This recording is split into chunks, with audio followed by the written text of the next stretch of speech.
so faded, dimmed by your aura. I'm practically naked, empty, degraded.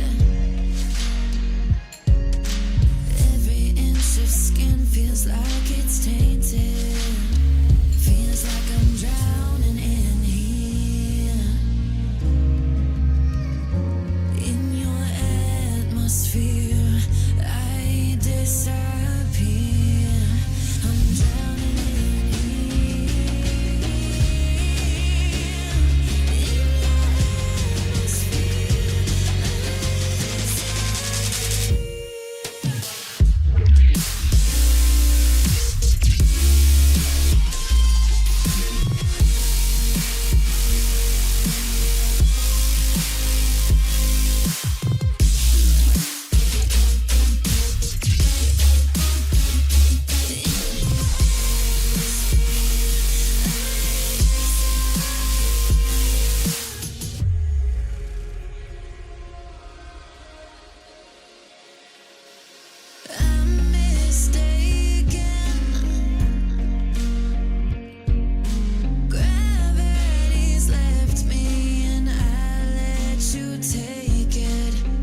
the struggle, afraid of what we find.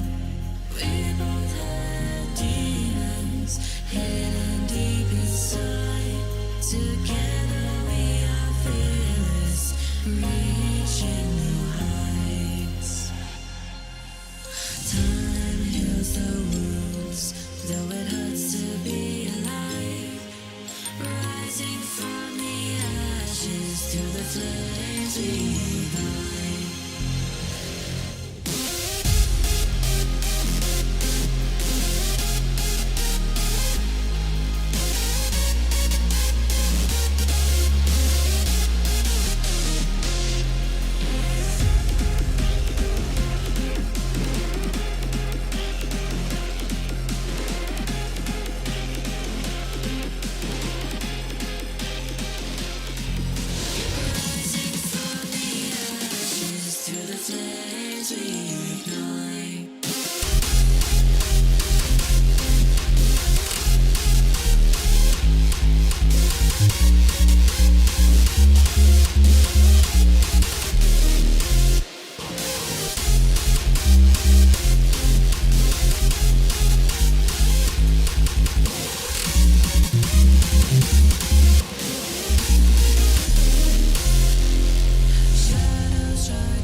The fire in our spirit burned brighter than the pain. We carried scars of battles, yet refused to fall. Standing strong together, we will rise above it all.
so fucked up.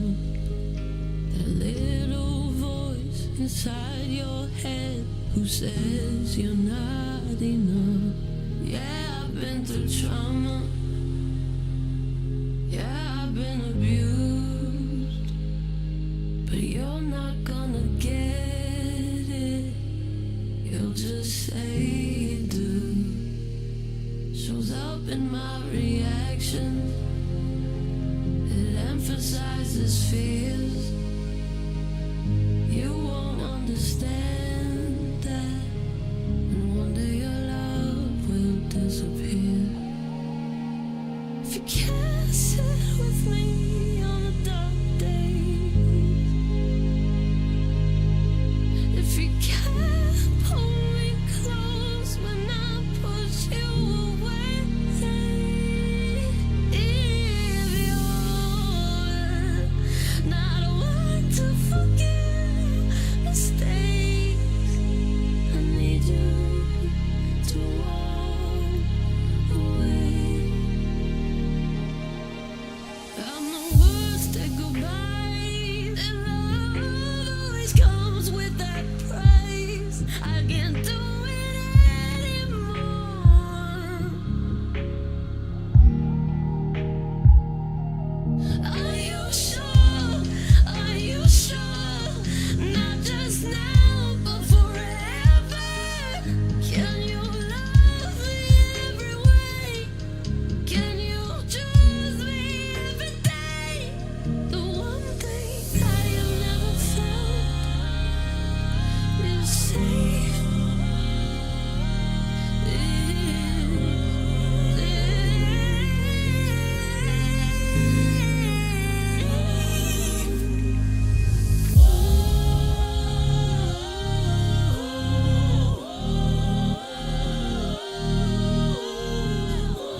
sometimes you don't wanna wake up.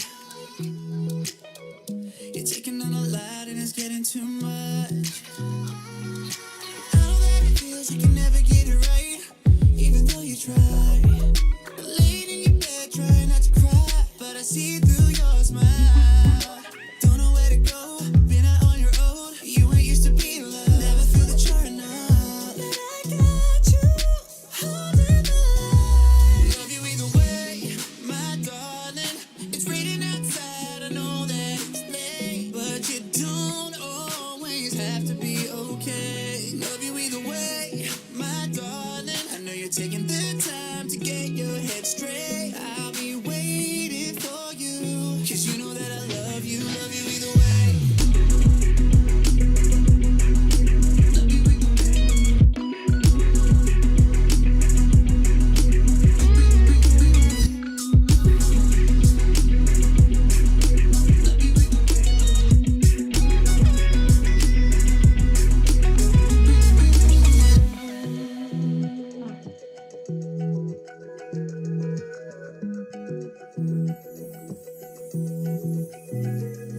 Through the good and the bad, the truth and the cap, and you at your worst is still the best I've ever had. You need a break from this negative mindset. You need to climb out, but you don't wanna try it.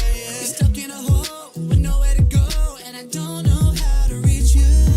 I'm trying, but I don't get it right. I'm sorry if I trip when I should be by your side. I just feel like I'm swimming, but I'm caught in the tide. But we'll be alright. Love you either way, my darling.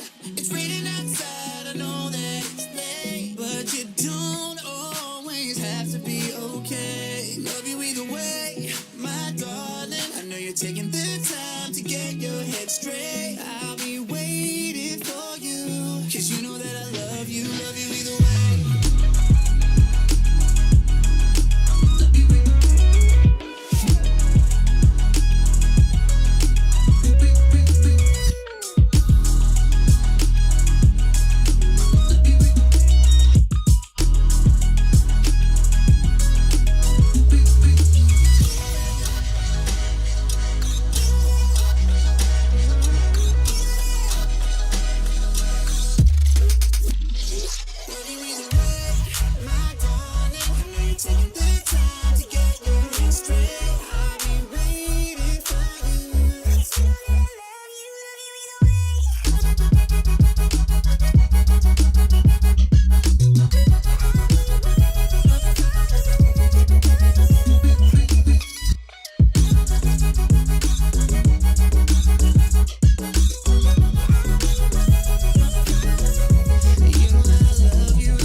Checking out pictures of us, I never realized what I have lost. Now I know it, and it is so insane how I treated this like a game.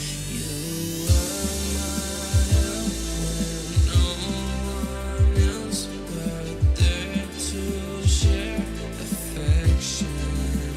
So let's try again.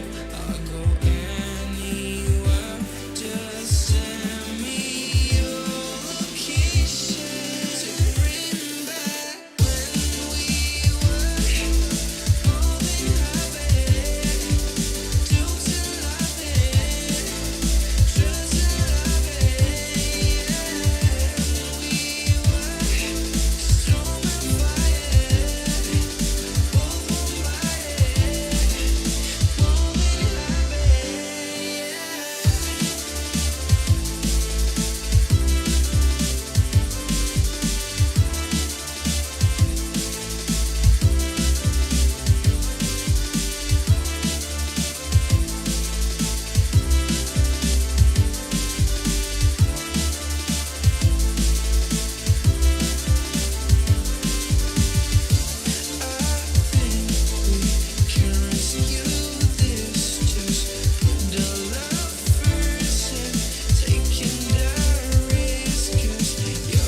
Feels like I'm caught up in a trance. Can't come down all night. The city never stood a chance. With you by my side, it's all ours. So don't second guess. Let down your guard. Just take a chance. I feel the hours ticking down. Wish I could turn it all around, but in my mind we're frozen perfectly in time. Can we turn back the night? Stay in this street for maybe. Can we turn back the night? Stay in this street for maybe. Can we turn back the night? Same old places come alive. Wherever we are, feels like I'm seeing with new eyes. Even in the dark, let's go get lost. Just take my hand, ignore the cost. Forget the plan. I feel the hours ticking down. Wish I could turn it all around, but in my mind we're frozen perfectly in time. Can we turn back the night? Stay in this street for maybe. Can we turn back the night? Stay in this street for maybe. Can we turn back the night?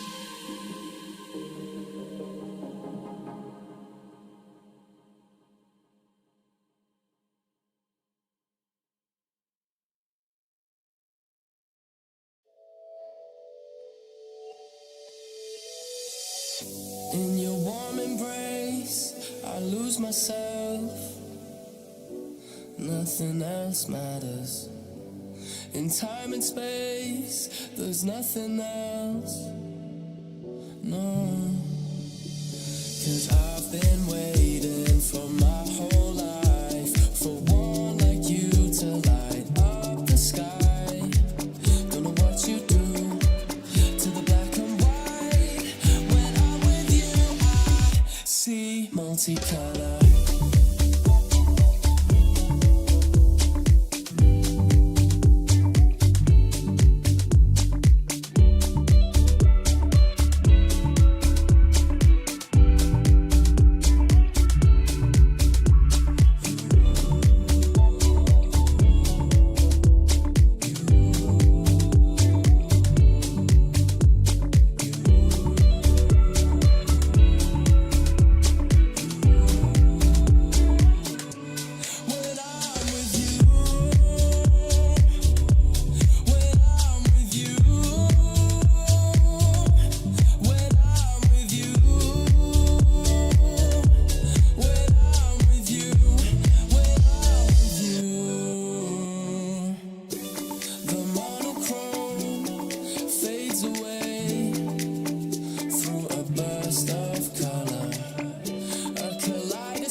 makes me uncomfortable. Guess the feelings are mutual. To feel something so sweet in the thick midsummer heat, swallowed out by the undertow, washed up right onto the shore. Tide came in like the sea and washed all over me.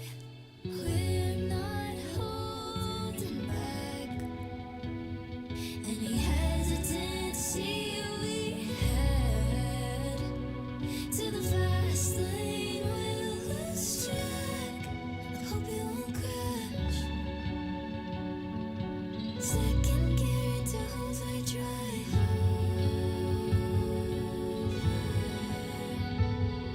Second gear into, second gear into.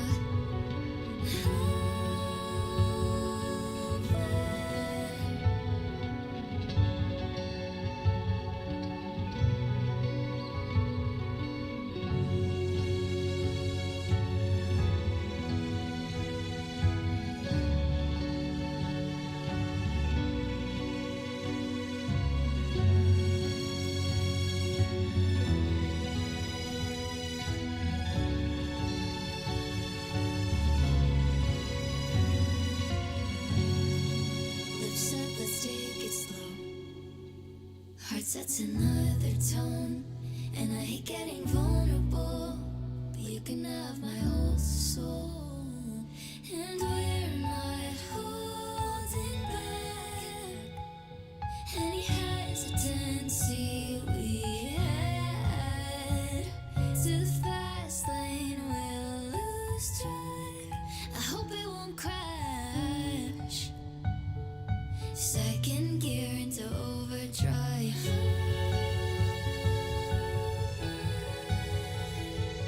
Second gear into, second gear into.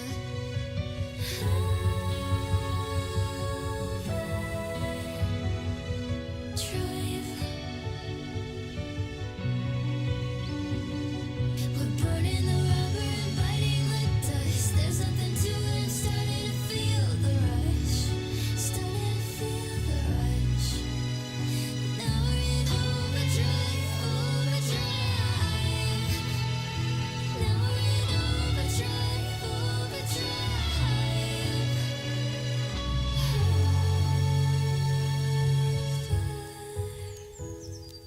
Second gear into, second gear into.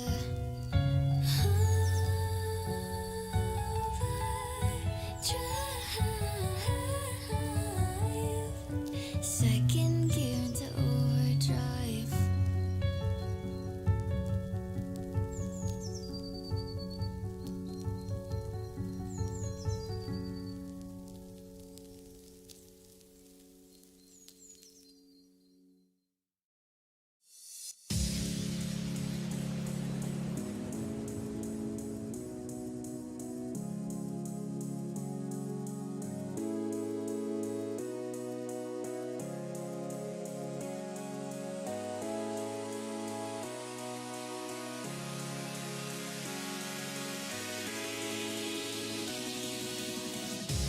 I was lost, just a shadow of myself. When you found me, I was lonely, yeah. But then you took my hand and said, it's gonna be alright. I'm here for you tonight.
shining redly in the night.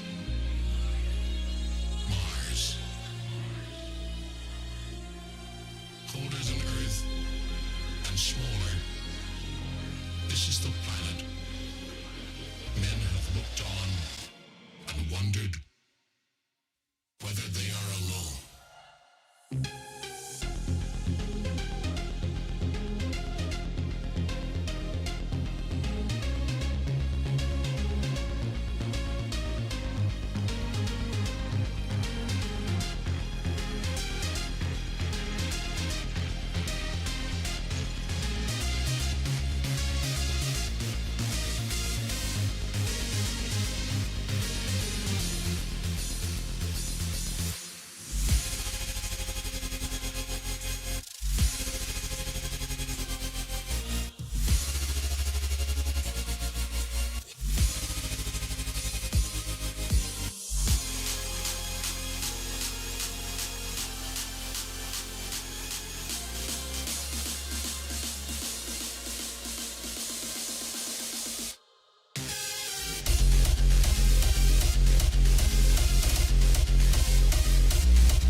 checking on me, asking me if I'm okay.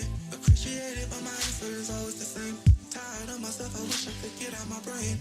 All these thoughts and these feelings are driving me insane. Wish I could do this, wish I could do that. Wish I could just wake up and focus without dealing with all the stress of existence. Feelings of enjoyment and excitement feel distant. I know I'm not alone, I just want someone to listen to the things I have to say, to the shit I have to deal with every night and through the day. But it doesn't help that I always push everyone away. My emotions keep on telling me that I'll only be safe in the dark. Keep it all in my heart, keep it inside and let it tear me apart. Every night I cry cause I don't know where to start. Even now as I try to let it out in my art. I've never had this kind of problem with my mental health. It's even gone as far as making me consider death. I don't think I'll ever do it, but the thoughts are there. No matter how much I deny it, I know people care. Every day I try to fight it, try to hide it, try to keep it to myself so I don't pull others inside it. It's not like I run from help, but that solution's really not it. Cause I still feel like I'm always the problem with or without it. I'm caught in a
signed up for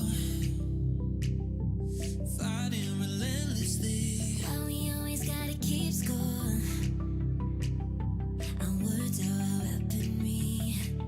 Is it too hard to ask to revive what we had? A sky full of stars and the world in our hands. I wish that our futures be more like our past. Can we make it last?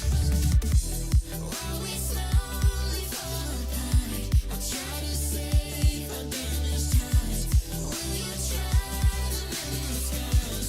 While we slowly fall apart.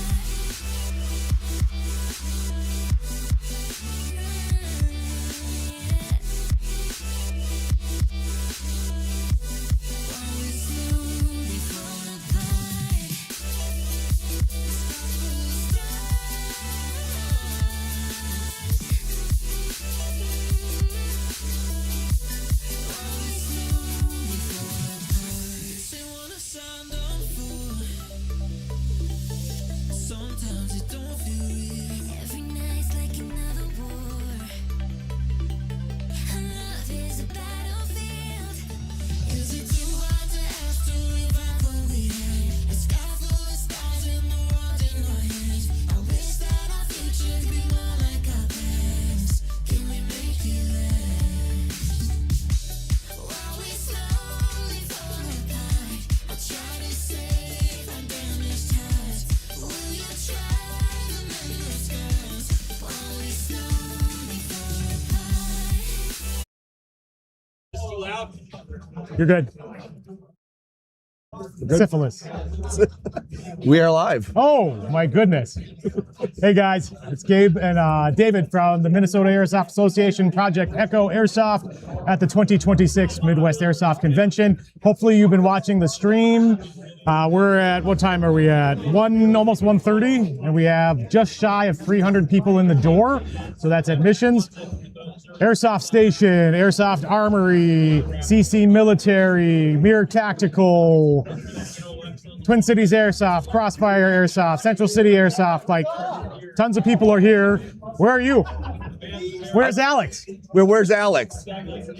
Louis Vuitton. Yeah, Louis Alex Vuitton. is, Cobra Alex decided he was too good to go to con this year, so he's in Europe.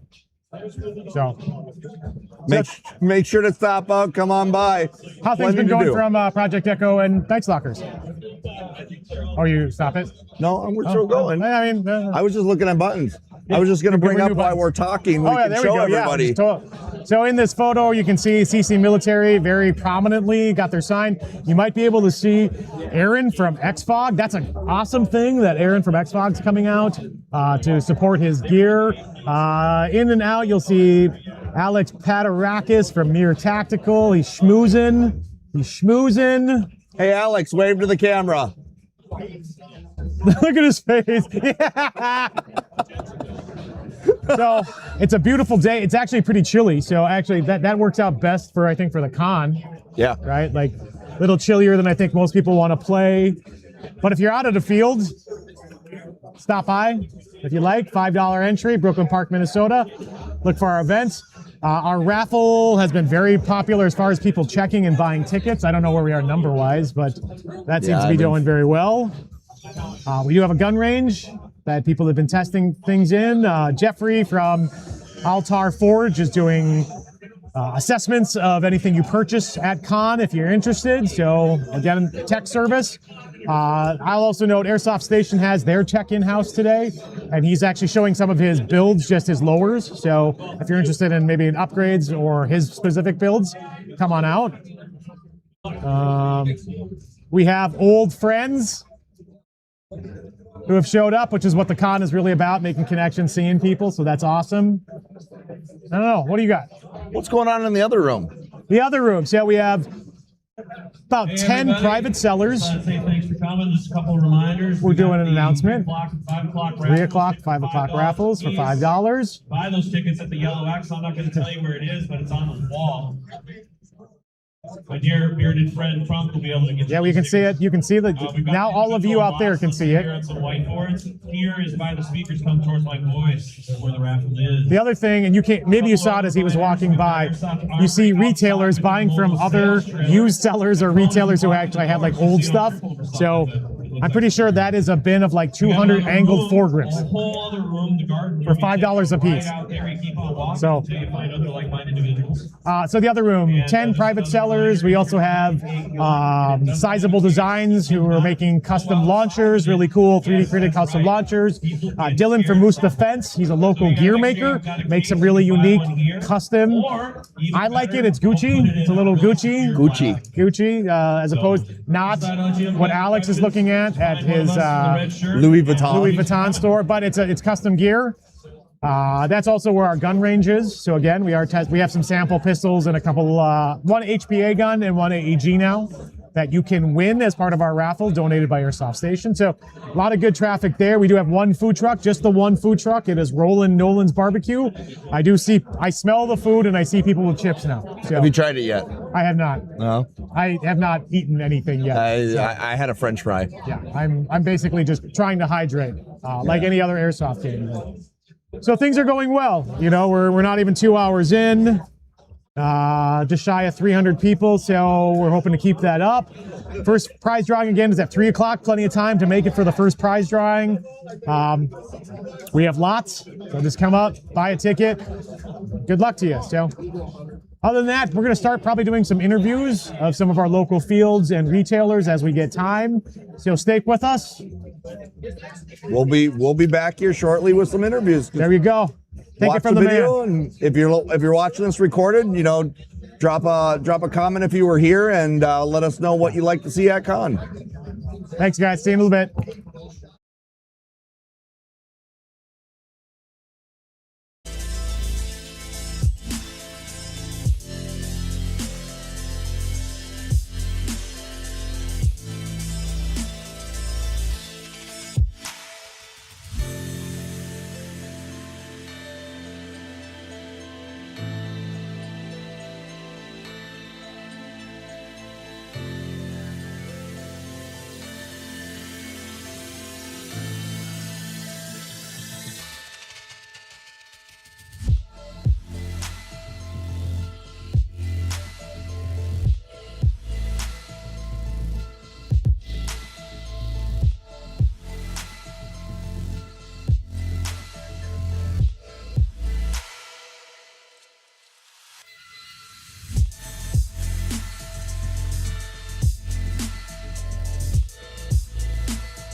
it's not that easy. Trust me, my mind's kinda crazy. Do you want me? Do you want me to believe in you? Just no matter I do. Do you want me? Do you want me to?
little closer. You ask if I want to join you. The night, the night, the night, the night, the night, the night. Slowly it's taking over. My body can't control now. I feel like I can fly, can fly, can fly, can fly, can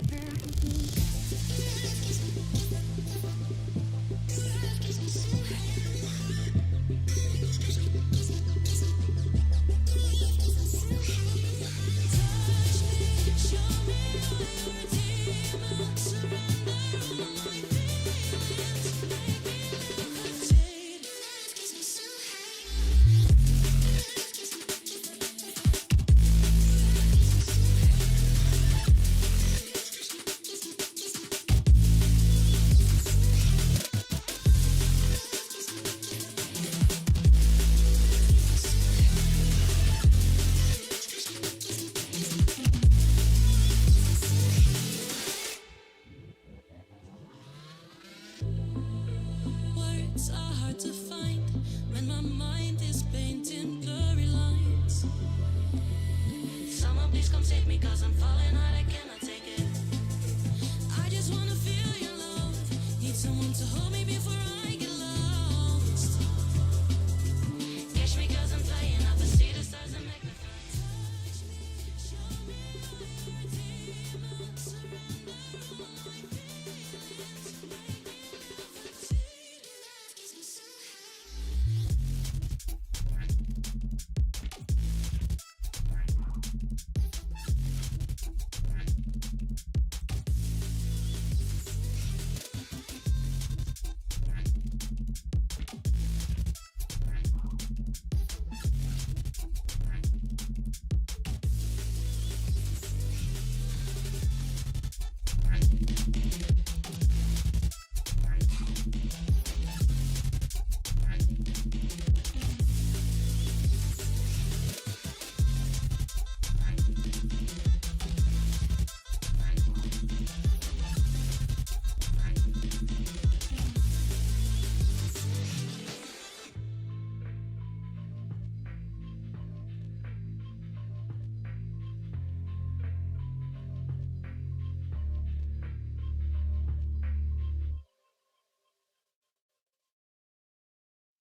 Guys, it's Gabe from the Minnesota Airsoft Association, live from the 2026 Midwest Airsoft Convention. I'm with Tanner and Marshall from Southern Minnesota Airsoft. So we're going to do a bunch of interviews today, talk about what people have going on, and we're starting with Southern Minnesota because they have an announcement to make. Marshall or Tanner, why don't you give your announcement to the Midwest Airsoft community? Hey guys, well, we're starting a new airsoft field in southern Minnesota. It's 10 minutes south of Boston, and it's going to be great. We're hoping to revitalize airsoft in the region. Yeah, the southern region specifically. Yep. So talk about a little bit, because Marshall and I have already kind of spoken. This can be Tanner. You don't fight over the mic, gentlemen. I know when I was talking to you, Marshall, you did a little, you gave me your research, and you're like, we know there's people in this pocket. I don't know southern Minnesota well. I just know that there's no field. Right? And there's a real lack of organization there. So you tell me a little bit like what you're expecting from your community in the southern half of Minnesota. So we've had just a small local field down by Albert Lee, and we've had people come from Wisconsin, right? You know, deep into Iowa, up into the cities area, just to find more stuff to do. And the community down there has just grown so much that we feel like it's time to just invest in another field. Absolutely. So yeah, we're very excited about that. That's fantastic. And when I was talking to you earlier, so let me take a step back. The most important question is, you're announcing the opening of the field. Do you have a soft date for your, I mean, you've already been kind of test running things. Yeah. you have a date that you're going to start officially running games? So officially, we're looking at spring of next year. Okay. For like open to the public. Yep. Throughout late summer and in the fall time, we're going to be doing some trial run stuff. Perfect. Just kind of, follow us on Facebook if you want a chance to get into So that. that's the big thing. Go ahead and promote your Facebook page so people can go ahead and get into that now. Yeah. It's Southern Minnesota Airsoft, exactly like that. YouTube, Instagram, and Facebook. We'll be uploading pictures and videos of the entire build process for the field. It's 68 acres, so we're going to be able to work a lot with that. We're planning on throwing up villages, entrenchments, different types of fortifications. We'll have a lot of vehicles moving around out there as well. Different tank-based airsoft games and non-tank-based airsoft games as well. So I think that's one of the important things to talk about. I know these guys mostly from the technical side, and I'll let you fill in the blanks here, but a couple years ago, you guys were like, we're going to start building technicals. And then you had 1, and then you had 3, and so you we're up to 5. Yeah, now you have 5. So you, as a group, already consider yourself very vehicle-centric. You know a lot. Are you planning to run more games around that format just because you have them? Yeah, it'll be kind of a main asset. And if somebody just wants to go to an open play and have the chance to hop up into a turret and operate a gun, operate a machine gun or a cannon and stuff like that, that's something that's going to be available at our field. Absolutely. Even for large games, we're super passionate and open for other teams to bring their vehicles down to us and use the field. It's not just a vehicle-based field, but it's there because there's kind of, we've seen a demand for that. I mean, our community's grown so much exponentially that we just kind of stumbled into, we had a rundown car and now we have an entire fleet of vehicles out there. So well, and for those that don't know, I mean, other fields allow vehicles, but traveling with vehicles is a huge pain, right? A huge pain, yeah. So having your own field means we can park them there, or we only have to drive 10 minutes rather than hours to go, leverage these. Yeah, taking the entire fleet up to TCA and stuff like that. It's a blast to take the whole group up there, but it's thousands of dollars and trying to get trailers and trucks and stuff like that together to get that up there. So let me take a sidebar, just talk about just like Southern Minnesota generally, and both of you and your teams. Your experience, what are you bringing? So how long have you been in Airsoft? Where have you played? How has that changed how now that you're opening a field, the things that you're like, oh no, we need to make sure we do this or not that? Like, give us a little insight on how your experience, again, give us some information on you, and then how that's tempered how you wanted to create your field. We've definitely been around to a lot of the local airsoft fields, Missouri, Iowa, Minnesota, and Wisconsin. Something that we've noticed is really important is getting games going right away. Yeah. Not waiting around at all. We're going to get first group of people in processed, and we're immediately going to go start an airsoft game. You guys come down, you give us good. You guys give us money for the experience. We want to give you a good experience back, and all day of it. And just trying to run it very smooth, offer a good variety in games as well. You're still kind of early on in forming, but are there any amenities specifically that you're thinking that are what are your requirements for your field? And I'm saying this as an HPA guy, right? Are you going to eventually have a compressor? And again, I know it's early, but as you're forming, what are you planning to have as amenities for the public? Amenities, we're looking at a large gravel parking area with overhead shading. Nice. So, you can get out of the shade and stuff like that. We're looking into a warming house and possibly a cooling house too, running some air conditioning and stuff like that. Oh, pretty Gucci now. Yeah, You heard it here first. If they don't have air conditioning when they open next year, I'll say future thing. I'll say a three-year plan. 3-year plan for sure. Yeah. There you go. But you have a 3-year plan. Yeah. So there's stages to it. We're kind of dividing up the field into stages. So first off, we'll have a 15, 20 acre field right off the bat, and then we'll grow. Every year we'll add 15, 20 acres to the field. That's wonderful. And I'll just say thank you. And another thing that's important too that we absolutely want to build is a graveled staging area as well. just gravel the crap out of it. We've seen mud staging areas that are just terrible after rains or snow melts. We don't want vehicles getting stuck. It's a slog. Everyone's miserable. If we can throw down gravel for you guys, and we do think we can, that'll improve the experience as well. Well, and I think you're coming to it, and like we have established fields that have been open either as paintball or as just airsoft for decades. Yep.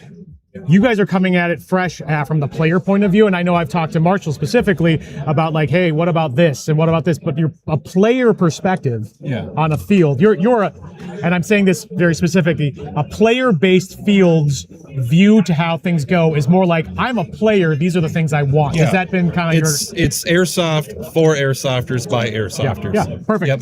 That might be a T-shirt. I'm just saying. Yeah. Copywritten, Minnesota Airsoft Association 2026. No. There we go. Yeah. And it's raising the bar for field management while lowering the ticket price for players. Now, I'm not going to ask a price yet because it's really early. But you just said you're hoping to be competitive, if not low, just to make it more affordable for the players. Yeah. Is the area also a factor? We might have this, so we might just kind of. I'm not sure how the mics work over there. So they okay? Are we getting any questions by any chance?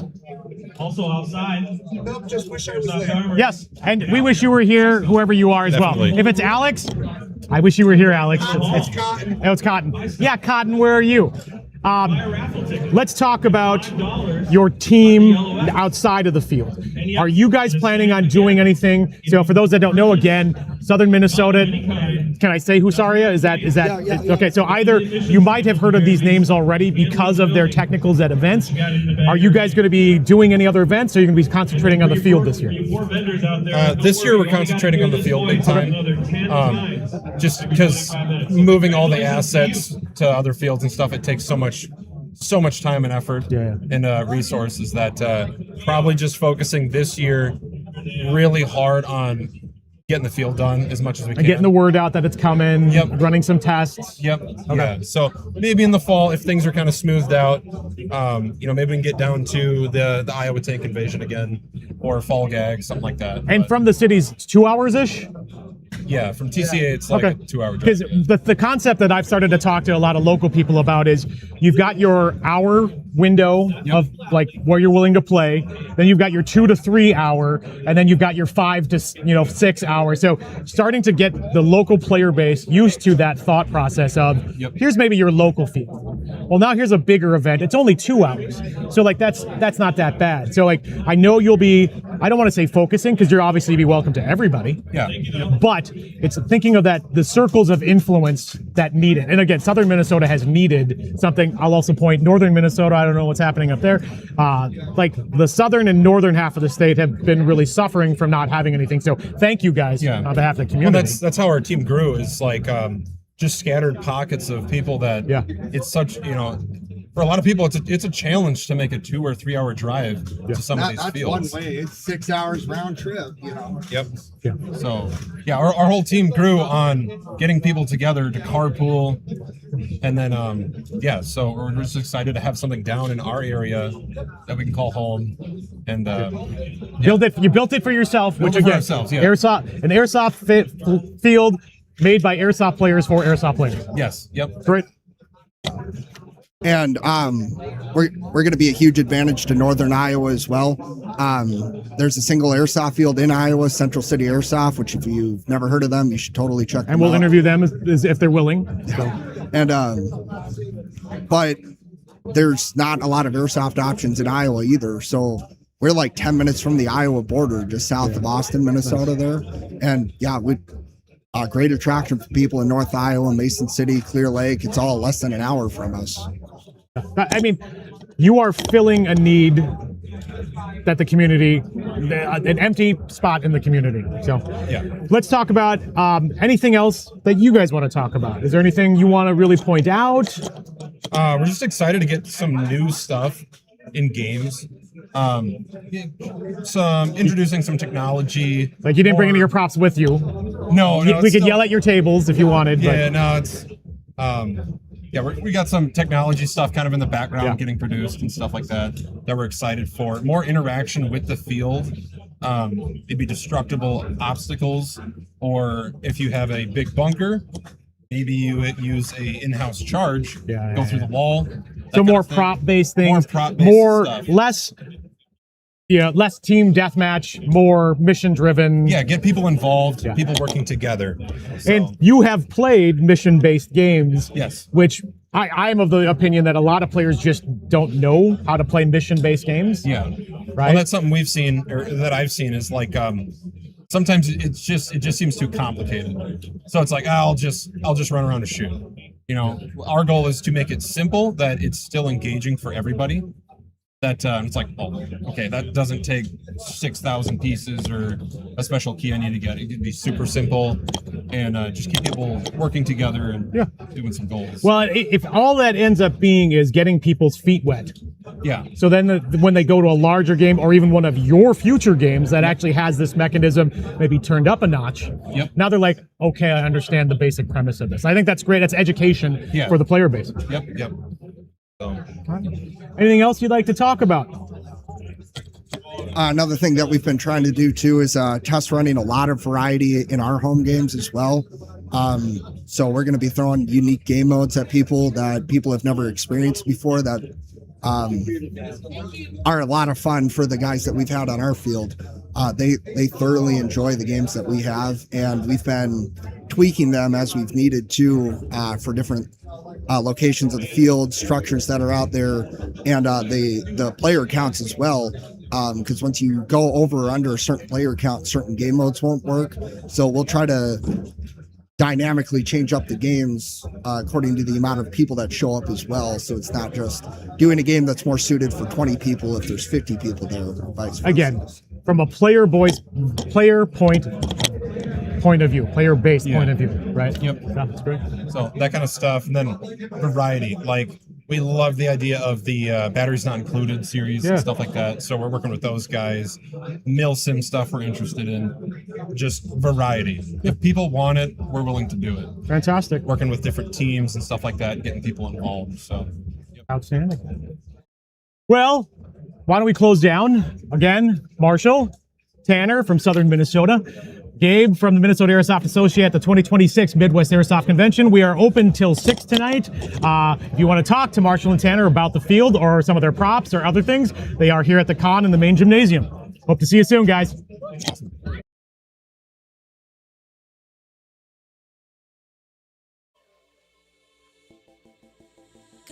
a little closer.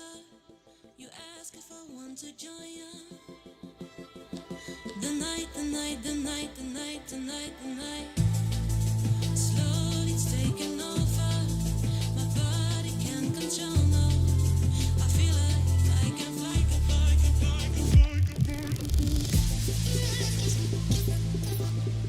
Touch me,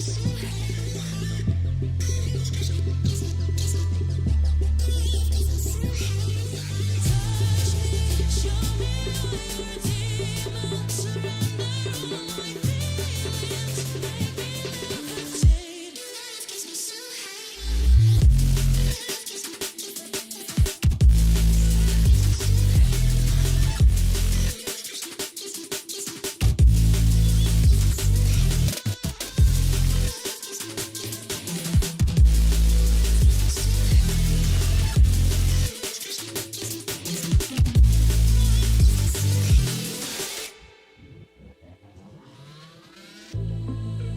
Words are hard to find when my mind is painting blurry lines.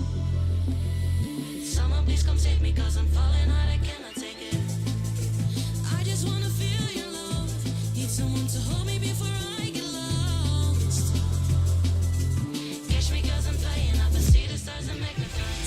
Touch me, show me how you're a demon. Surrender all my feelings. Make me levitate. Love gets me so high.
said forever.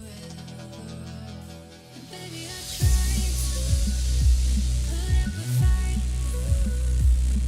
but my heart always ends up back on my sleeve. Made me feel brand new, and I believed you when you told me that you'd never leave me. But now I feel like I can't breathe. Yeah, I'm missing parts of me.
Cycle starting again. So much riding on what we get done between the moon and the sun. And you know time doesn't stop. This whole life is a clock, moving too fast. And you can't even feel like I can do this again. I don't even know who I am. I don't even think there's a plan for me.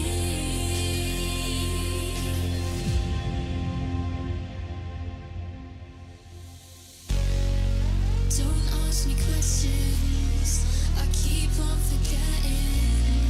My head's always empty, there's too much that I don't know. Don't ask me questions, I keep on forgetting. My head's always empty, there's too much that I don't know.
Hiding my heart again, blind myself to the pain.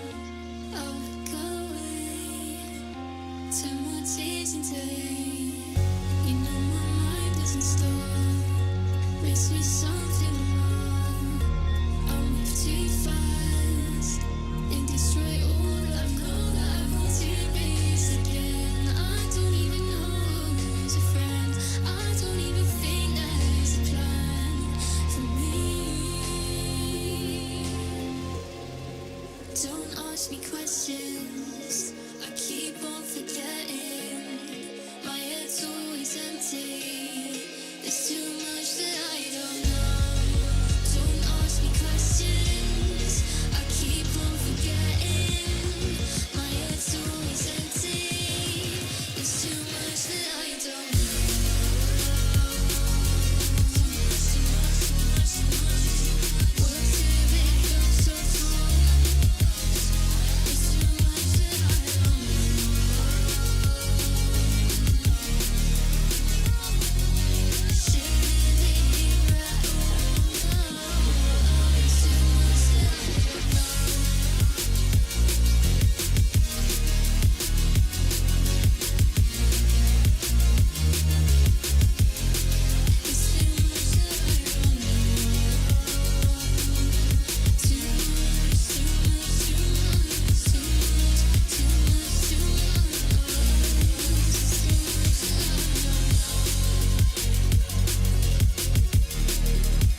You had me spellbound, believing every word you said. Now that I know better and I'm grown now,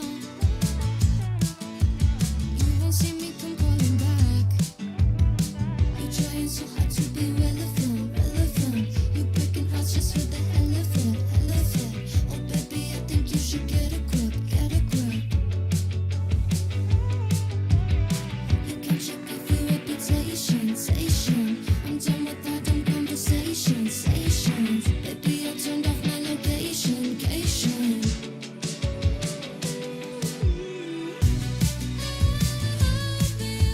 Choke on all the lies you told. Test her when and turn to gold. Freezing up, I left you in the cold. Hope you choke on.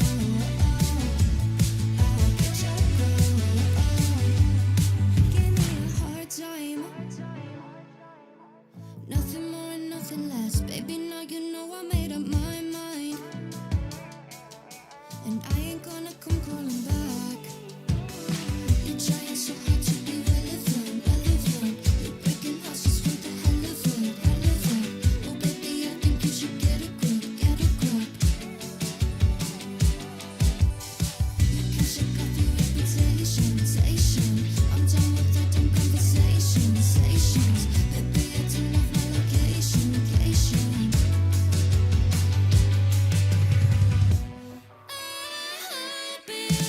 Choke on all the lies you told.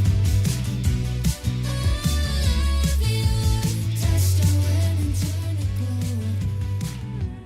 You're freezing up, I left you in the cold. Hope you choke on, hope you choke on.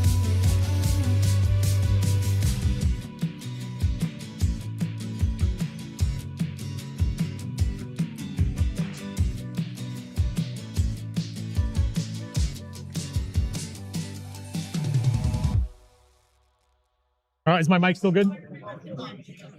Hey guys, it's Gabe from the Minnesota Airsoft Association at the 2026 Midwest Airsoft Convention. And now we are here with Travis from Big Lake Tactical. If you don't know about Big Lake Tactical, we'll get into the actual details, but it is a field that has been established within Big Lake for many years. In fact, I'm going to hand it over to Travis. Travis, welcome to the con. You've been here many times. We're going to talk about the field. How long has Big Lake Tactical been open? We've been open since 2010, so it's been quite a while. Yeah. Yeah, we had our first game in 2009, and then I started doing a couple games a year. And then it wasn't until a little bit later that, hey, I could do this as a business opportunity. Then it kind of started snowballing from there, turning into a couple times a month and every Saturday. And then a couple years later, then I started doing Sundays also.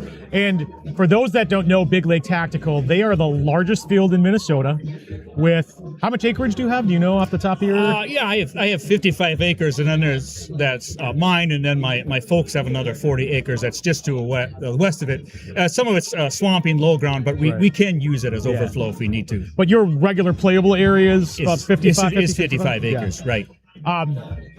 Talk about the features. This is more for you than me to tell, but I will inject because there are a lot of cool things on your field. What is Big Lake Tactical known for as far as like the on the field props and what you have? Okay, so I would think the buildings that I have for starters that are actual 2 and 3 story buildings that you can go inside, and there's staircases and whatnot. That is by far the most popular thing. I mean, I plan on putting some smaller structures up that are the usual 8 by 10 dirt floor and blue sky ceiling and door opening and window opening.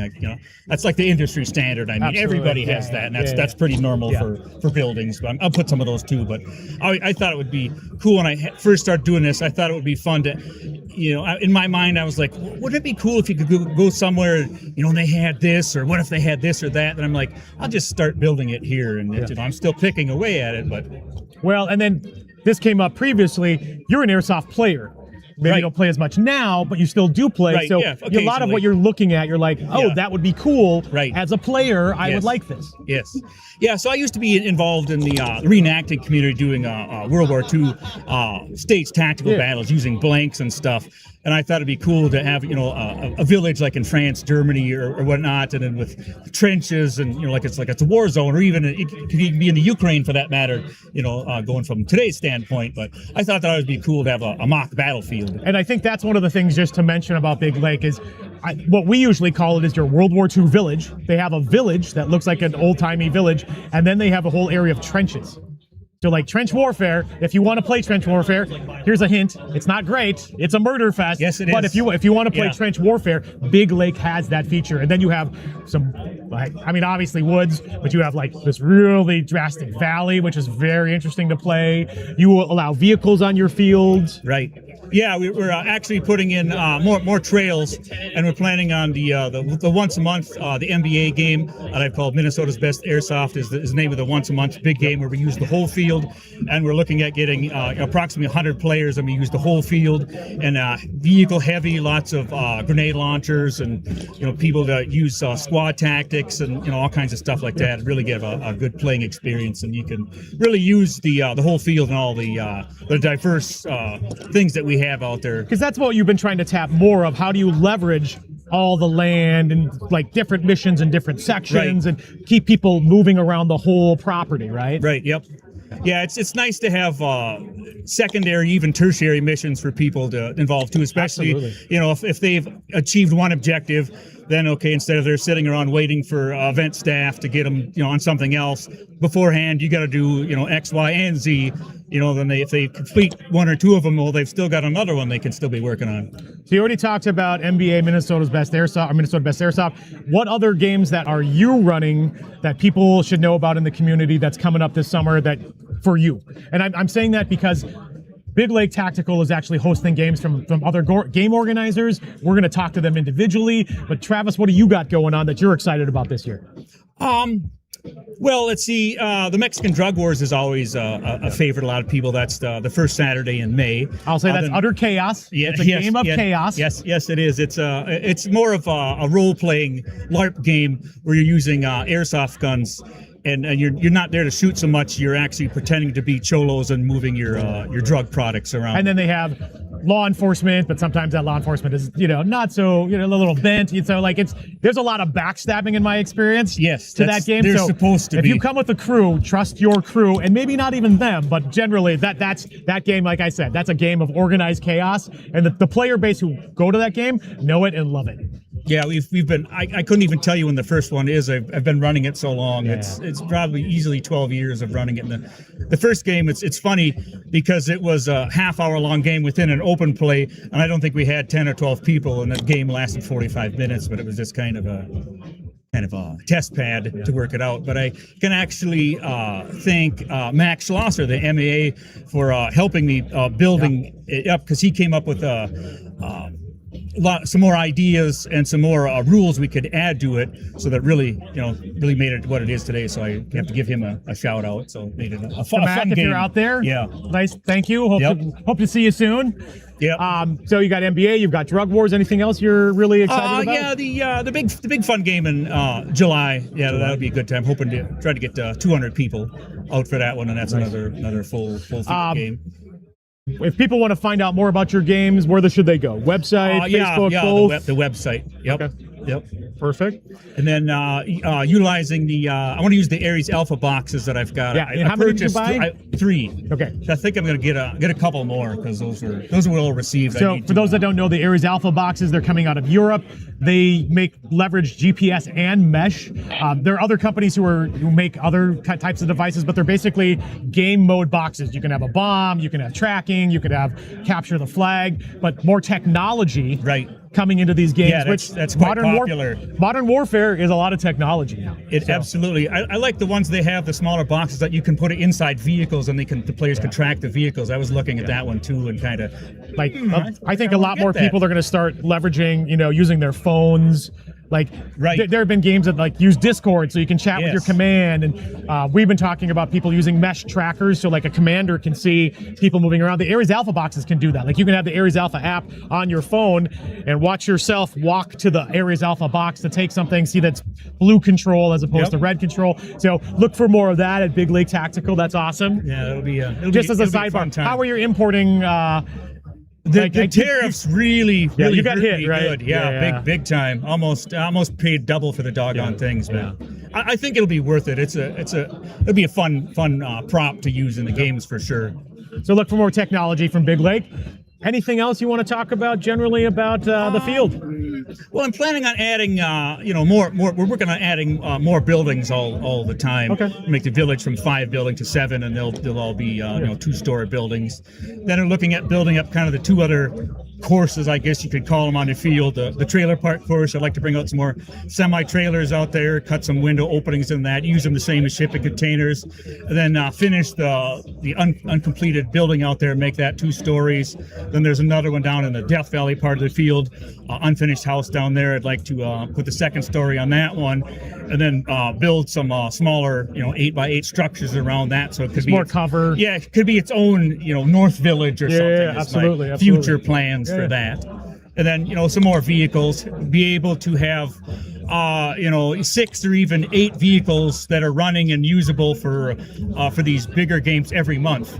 Using the trail systems that we got. So if you have some sort of rocket launcher or anti-vehicle, That's an additional player. munitions or whatever, launchable, throwable, whatever. Yeah, then you'll have a great opportunity at BLT to use that. Now you have your own vehicles. How many do you have?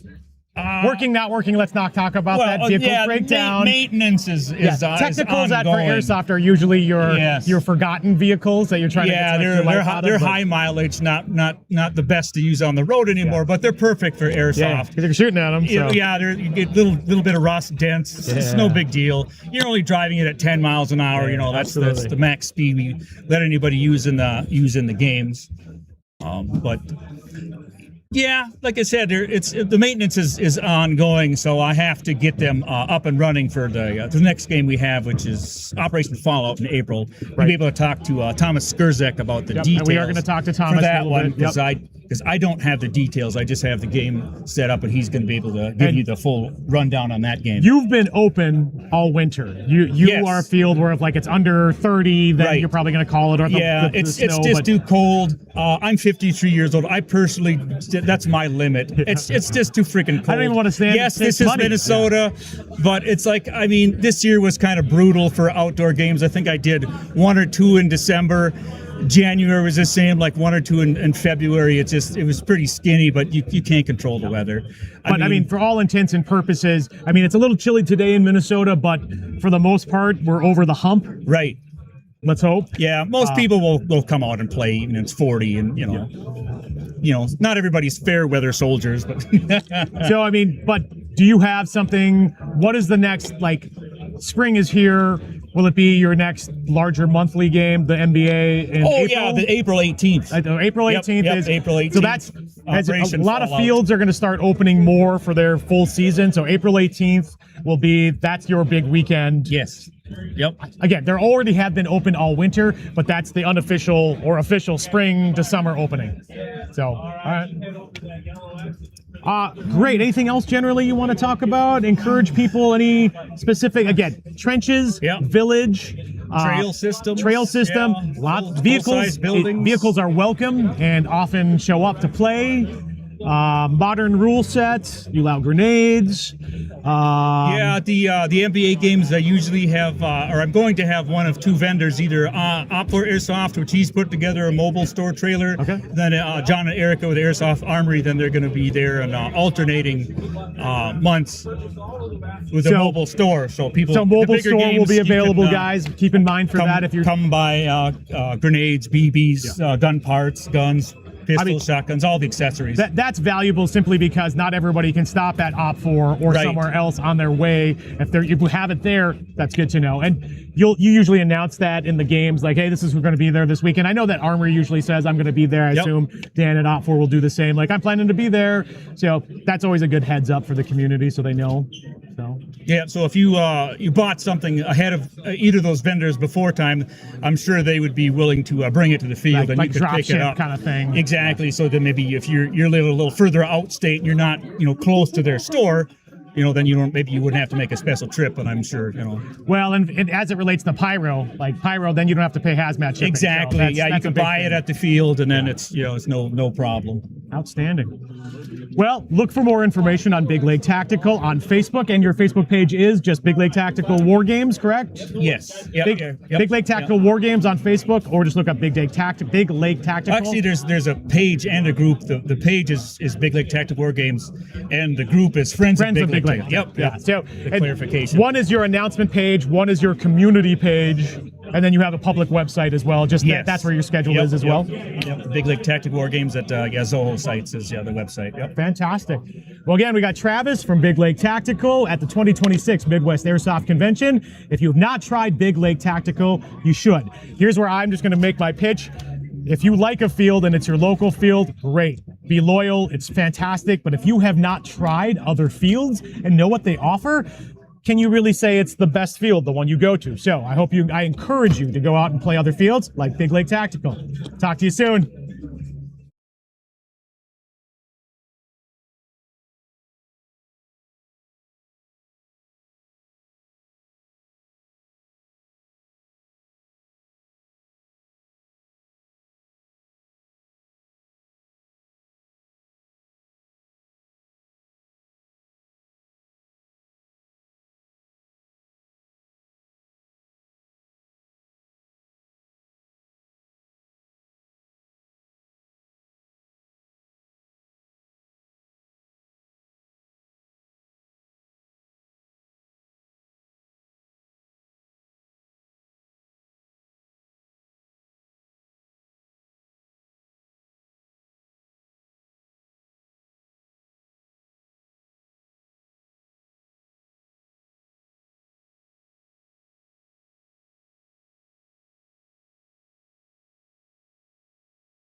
I mean, Excuse us, we're doing our hair.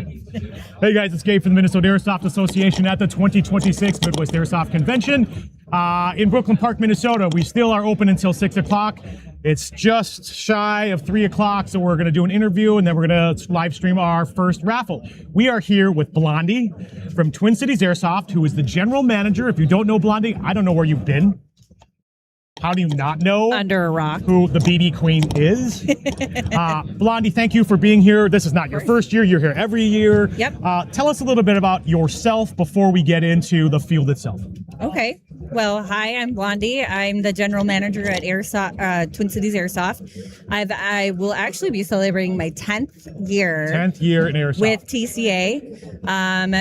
Funny story is I was in between jobs back in 2015-16, and I've known Darren Johnson, the owner, for... Shout out to Darren, who's on vacation right now. I've known him since about my sophomore year in high school. Oh, yeah. Okay. Yeah, long time. And of course, all my high school friends worked for him and everything like that. So throughout knowing them, they got me into that. Like, hey, we need a ref out there. I know it's a little further, but do you want to, it's cash in your pocket. I was like, sure, I'll try it. Not knowing what world I was walking into at the time. Because I did come from the paintball land.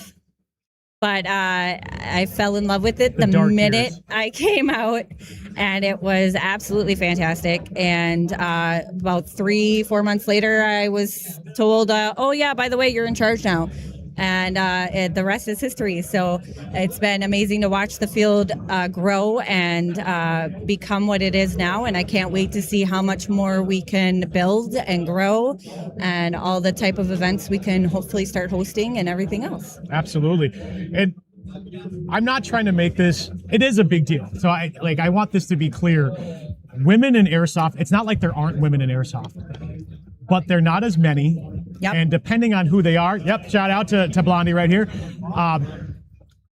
I think it's outstanding that not only are you a representative, but you're a representative of a field in a management position as a woman. And again, I like, that's a little trite to say, but it's also super awesome. It is amazing, and I'm beyond humbled about it, and I can't thank Darren enough for taking a chance on me. And I mean, this is a man's sport. I started in paintball, which was also a man's sport, and this is a male dominant type area, and here I am owning it and keeping up there with everybody else. So And I'm going to sidebar, we'll transition eventually in this to the amenities that you get added to a field when you happen to be a woman who's in charge. I'm just going to, we'll get to that eventually. This is true, because I do have my own flushing toilets now, because... You're welcome, everybody who wants a flushing toilet. For us ladies, that was a we have Blondie the ad. flushing toilets. So. I might sneak in there every once in a while, but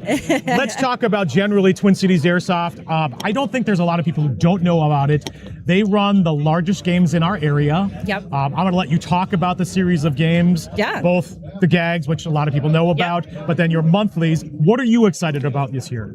I'm really excited now that we've added our Emerald City course, which is an additional 20 acres to our 80 acres that we already have. So now we are 100 acres of property. And now that we have that with additional parking, I am so excited to see how bigger we could grow. We've always kind of wanted to cap things around 400 players, and we've gotten there. And but I would definitely gotten there. Oh, we've gotten there. Yeah. I would love to see us go to 500. Yeah. We know we have the player base in this community. We have the player base. It would be so amazing. Yeah. And I've actually been speaking to other players in Oregon and on the West Coast. Some inside information, people. And so it sounds like I have some players and teams that are going to be coming from the West Coast. Outstanding. Coming to check out, Twin Cities Airsoft in the upper Midwest. So it's very cool. And that's what I would love to see of TCAs continuing to grow, not only in the upper Midwest area, but coast to coast, top to bottom. I mean, if we could get even, I can't think of the word, but overseas people would yeah, be amazing too. And I think you've had some of that. I mean, obviously you have over the course of the years. Yes. This is where I think a lot of people consider the Midwest generally flyover country. Yeah. And here we are with at least 500 to 600 player strong community base between the Dakotas, Iowa, Minnesota, Wisconsin. So like that is, I think that's great to hear. Simply that you've been reaching out. The internet has obviously made things so much easier. Hopefully things like this, where people are talking. And actually, we've gotten players from Greece, New Zealand, Africa, South Africa, actually. And so it's really awesome to see that our little field has gone around the world, basically. So it's kind of cool. Cool. So GAG, which stands for Giant Airsoft Game. You run 2 of those a year. Two a year. And so the first one will be May 23rd is our first spring GAG. And we typically get about 400 plus players on that one. It's amazing. It's 2 teams, basically. So we have red and blue, and they fight all day. Vehicles, mission tanks, based. it's mission based, objective based. There's tanks, there's grenade launchers, there's helicopters, there's all sorts of cool different things. For the record, not real helicopters, but the helicopter mechanic, which is a lot of fun unless they know you're coming, and then we can get into right. another I mean, if you got a minigun, you're one to reckon with for sure. So it's an amazing time, and they used to be 2-day events, and now we just reduce it down to 1. So the main event is Saturday, but we also are doing then our more high-paced game style on Sunday, which is included with entry for Saturday. But again, GAG happens spring and fall. They're kind of they're not your end caps because you're also open all year as well. We are open but all year formally round. that's kind of the larger launches. Yes. Then you also have themed monthly games. We do, and those are done the first full weekend of every month. April's will be actually the 11th and 12th, just because Easter is the first weekend of April this year, and so we will be closed that Sunday, Easter Sunday, which is the 2nd, and no, I've missed up my 11th and dates. 2nd, yeah. The 5th. The 5th. My bad. The 5th. We'll be closed that day, so all of us can enjoy Easter with our families. So the 11th and 12th, it is called Holy Grail. It's actually being hosted by a team that comes out to our field quite often, the Killer Rabbits, and it's a Monty Python theme. So you've been trying to leverage like that. The first month or the first weekend of the month has been something. It always has been either high intensity. Yep. But last year you really went to the more themed based. Yes, Really leaned into that. Last year it was really video game related. Video game related. You know? We're trying to do more of a scripted, themed style games during our high intensity, where they're more mission based, objective based, and actually around the theme of the title or the theme of what is picked. And I've actually been working on a Resident Evil themed I was game. wondering if you're going to remember because Yep. we talked about this last weekend. So I've been writing a script for about a year now based off of mixing the movies and the video games together that is really based on puzzles and missions and objectives and just trying to get people to work and play and not just go out and shoot, but actually fulfill things. And I think that's a really key thing that a lot of players just go to shoot, and that's fine. Like, Yeah, great. that's totally fine. But once you start tuning your viewpoint to the next level, what is the mission? What is is there points that can be? It's not kills, because you can get all the kills in the world and still lose the game. Yeah, so I think very it's true. great that you're starting to introduce more of that. Yes. And I'll also say going to those high intensities kind of amps you up also to know the field, but also the kind of missions you might get when you go to the gags. The other thing I want to make sure we're talking about is the D-Day event. Yes. So that's coming up. Yep, that will be June 6th. So it's kind of an homage to the actual D-Day event in real life. And we actually have a D-Day course where we've even made mock boats that the hatch opens up and people run out, and it is exactly what you think it is, guys. It is exactly it can be what you think about. very cruel. So we have U-boats that we've created that the hatch actually gets released and it goes down, and the German bunkers are literally right there, and it's exactly how you see dictated and pictated in all the movies and everything, is that it's an onslaught. Having been in those bunkers shooting, I'm really happy about it. Oh no! Oh, do not lose the crown. Crown down. Point it toward, yep, make sure everybody can see it. Yep, there we go. Well, and for those that don't know, Drew, shout out to Drew, who has written the D-Day game. He takes a big part in writing the gag missions as well. Drew couldn't be here this weekend. He's done a fantastic job with really making those games structured. I'll say for the D-Day event, depending on how it's being run, sometimes if he has time, he'll be like, hey, just so you know, this is how I formed this mission off a historical situation. So he'll that's kind of really give you a cool. history lesson when going through it if he has the extra time, which I really like about it. And we try to do that when it comes to historical things like our St. Valentine's Day Massacre, which is actually an event that happens in February. Not a lot of people know about that because it's kind of during the off season. Yeah, it's early. But that is actually based off of the 1929 event that happened between Bugs Moran and Al Capone. And we're running a little short, and I want to make sure we talk about amenities because I think that's a really big thing. But I'll also say they always run a Halloween game. Yep, a Halloween game. Which is a costume game. So let's start with this. Where can people find out more information about Twin Cities Airsoft? So you can find more information, especially our 2026 event list, on our Facebook page and our website, twincitiesairsoft.com. Perfect. As we close, let's talk about amenities and things that you think make Twin Cities Airsoft shine for new players, old players, regardless of how your HPAs, your AGPs. Yeah, so new players, old players. I mean, players age of 10 can come on out and play up to, we got people who are 70 some that come out there, but we have several bathrooms. Real bathrooms. We have the 2 flushing toilets, then we have the outhouse, and then we also have 4 privies around, 2 over on Emerald City and 2 at the top of our hill. So we do have lots of bathrooms.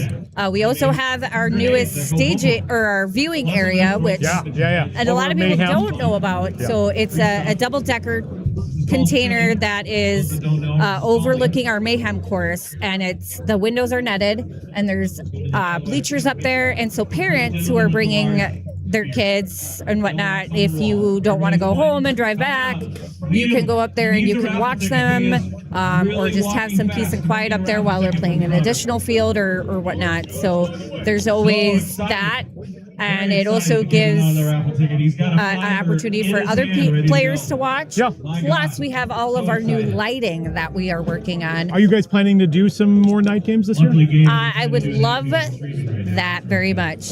It's still in the works. Not 100% sure. Night games are chaos, but having the lighting definitely helps from like everyone's like, I want to run around with nods and then complete darkness. Yeah. And that works great until it's great when you have yourself. That, but when you don't, and you then clothesline yourself on a roof because you can't see it, and then you separate your septum, and then I have to help you.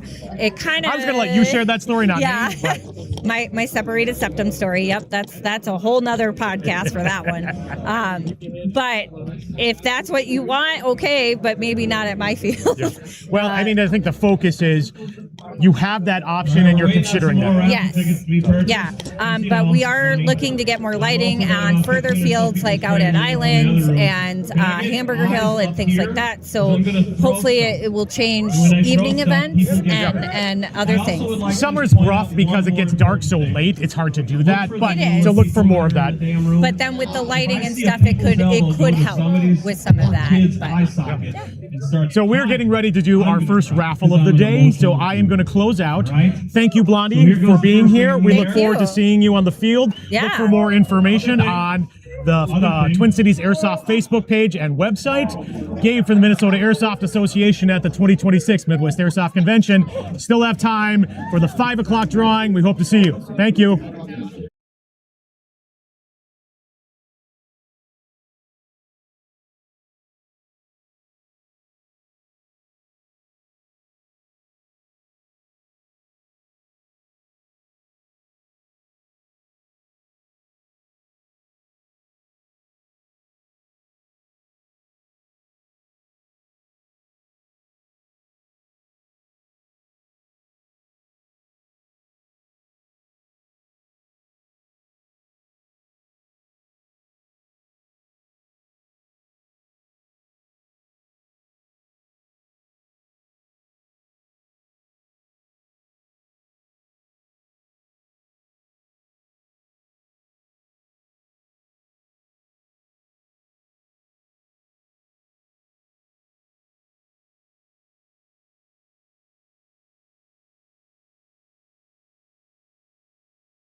I don't. I can't. Grenade out! Yeah! It's gonna be funny when you catch it, though. Speed loader, coming over this way. Nice. Good catch, So where's your parents? Who's your parent? Keep asking. Okay, so can they have this? All right, come on over. I am sorry. Yeah, no, you for the mistake I made earlier. It is not. I'm a jerk. I'll journal about it later. All right. Yeah, that's right. Right. What's wrong? What's wrong with that? Express my emotions in a written form. Okay. This is not quite yours. Because I got to throw it in the air. This is going to be a free pass for Crossfire. Everybody say thank you, Crossfire. Thank you, Crossfire. Oh, God, that was horrible. Oh, really? You're gonna mic me up too? You sure? You want to check Siblets? Check one. Check. You gotta get through the beard. There. Oh Lord. Tens of people are gonna hear me swear now. It's gonna be great. Tens of. Oh, and also this comes with a shirt, but you have to actually get the shirt at the site. Oh. Coming at you. Oh. Eye protection. Okay. Hey. As they get prizes, we're What gonna now? take pictures of them over there. Yep. Wait. Josh. We can't do that right there. I was thinking the door. No, I mean, that's what I do. All right. You're gonna we'll route people that way. You wanna help route people that way when they win. Ah, shoot. Yeah. Who are you pointing at? Hey, who are you pointing at? Okay, bring him up here then. It's not his fault. He'll get tall soon. Don't worry about it. Good talk. Compelling and rich. All right. Did we actually get the raffles? All right. So what you've been waiting for, we're going to do that next. First lot up. Elite Force revolver. I do believe the revolver also comes with a holster. You got to go to his table though. Yay? And who is that? SM Minnesota. Southern Minnesota. Sorry. Southern Minnesota. Are y'all ready? All right, and again, you got to be here to win. First winner. 4, 4, 5, 6, 0, 3. Whoa. Mother of God. So, as Gabe mentioned earlier, we're going to be doing pictures over at this really awesome, not hastily put up photo op area. Okay? Now, do we need to check anything? All right. So we got to do a little bit of paperwork because we legal now. So, unfortunately, I don't know if anybody's been here the last couple of years, but we used to do these chants for a very special man in the room to urge him to give us more weapons, but we can't do that this year. Can we, Gabe?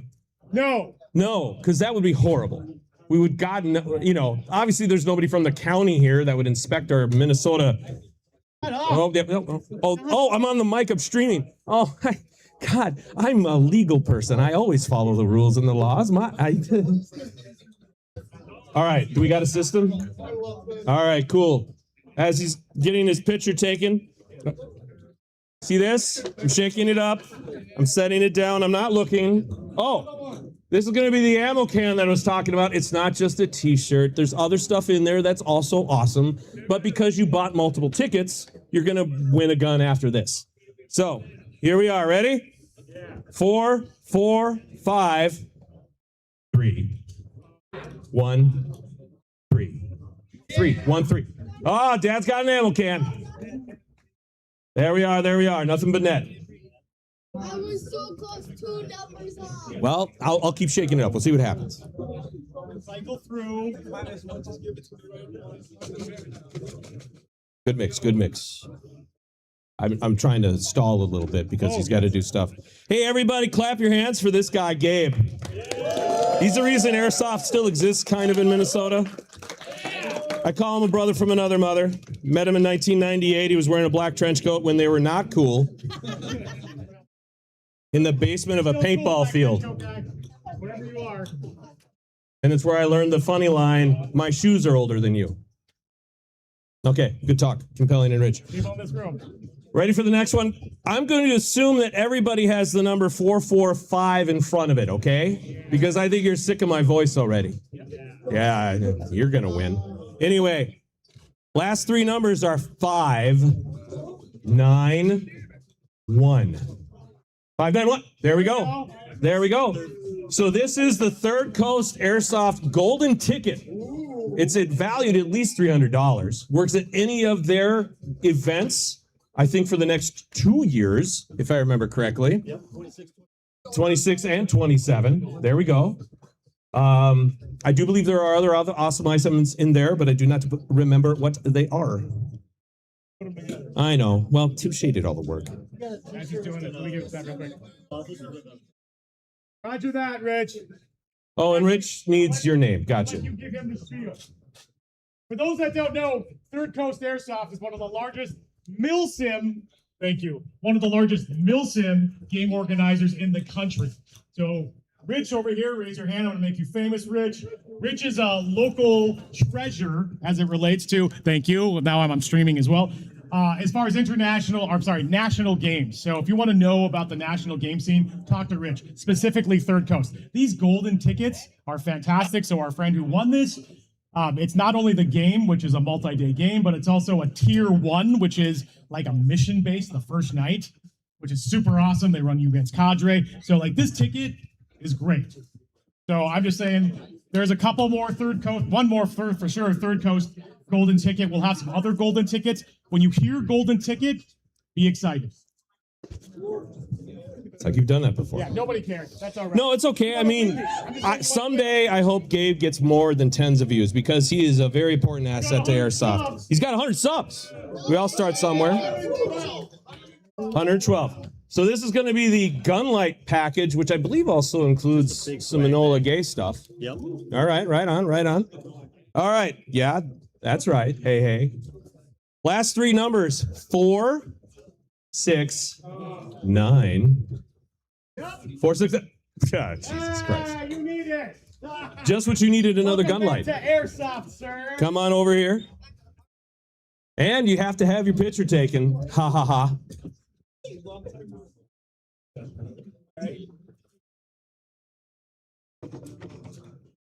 The next thing we're going to be calling out for is an Airsoft Arena Pass package. Where's Airsoft Arena? In Wisconsin. Where specifically? They're in Milwaukee. Milwaukee. Milwaukee. Milwaukee. El Guacamino. Exactly. That's Latin for... Never mind. All right. 3. Oh, by the way, guys, we're drawing the ticket now. Sorry. 3, 6, 6. 3, 6, 6. Boom. Winner. Bring your whole crew. Getting the Airsoft Arena Pass package. Boom. And get your picture taken. Yeah, pose for the picture. There we go. I've got no other random things to say. I'm trying to think of something. I can't really think of anything. Sticker. Did you just throw it back at me? Airsoft Arena is the only indoor What's up with the facility sticker? in the Midwest. Airsoft Arena in Milwaukee, Wisconsin is the only indoor facility in the Midwest.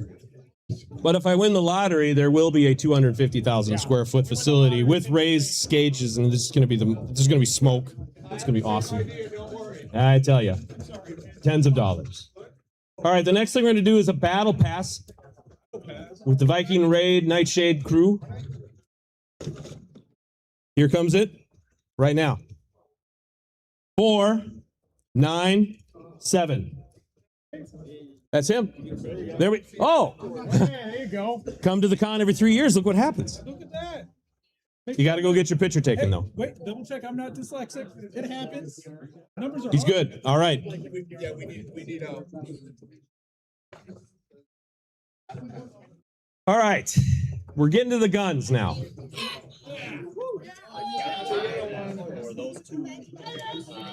Are you guys awake? Okay, there's some tired eyes still. I'm sorry. Check 1. Oh, you're tired. Oh, sorry. Oh, okay, fine.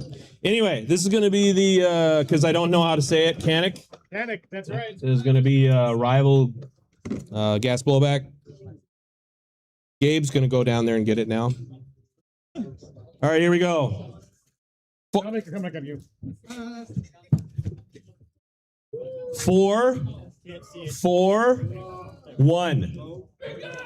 Bingo. Nope, not Why him. gotta be a jerk? Why gotta be like that? You broke some kids' hearts down here. Autism. 4, 4, 5, 4, 4, 1. Oh, okay, so he won. There we go. Yeah, I know. Yeah, everybody else is not signing. Somebody else won my gun. Congratulations on your winning raffle ticket. Sticker there, someone could take it. Staccato.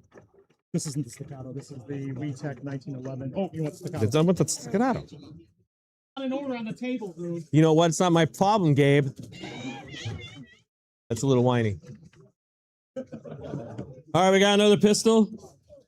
Staccato. Ass blowback. Lot 6. Up in the air. This is a yellow ticket. He's got SWAT. Slot 5. We're good. Still talking. All right, so here's the number for this. That is a yellow ticket. 524448. Yellow ticket. 524448. Wait, I have a hand. And I have a winner walking towards us. Chicken dinner. Here we are. There we go. Now our WeTech 1911. This is the St. Patrick's Day gold and silver version. Sorry, the St. Patrick's Day Gold and Silver Edition. Because you kids really like your special colors and names. Frickin' CSGO. At least 2 people yawned at that joke. I don't know what that was. That sounded like crying. All right, we're back to blue tickets. Last 3 digits are 488. 488, ain't it great? White hat coming out. White hat. Okay, I just see a smile. I mean, you know, okay, cool, I won. I guess I'll go up there and get my free pistol that I won for $5. Sorry, bud. Good smile, good talk. All right, next up from Airsoft Armory. 18C. Custom Saratoga. Some people call him Glock. I call him something else. You get a mag, 50 rounder, I'm assuming, and a case. And you get a Cerakote on it. Seafoam blue? Seafoam blue. We'll go seafoam blue. Winner of the seafoam blue, 3, 2, 4. 3, 2, 4. Wait, 3, 2, 4 gets the 18C. Walking over here slowly. I assume this. Yeah, and the head wrap. Yeah. All right. Now into bigger and better things. We're going to do a P90.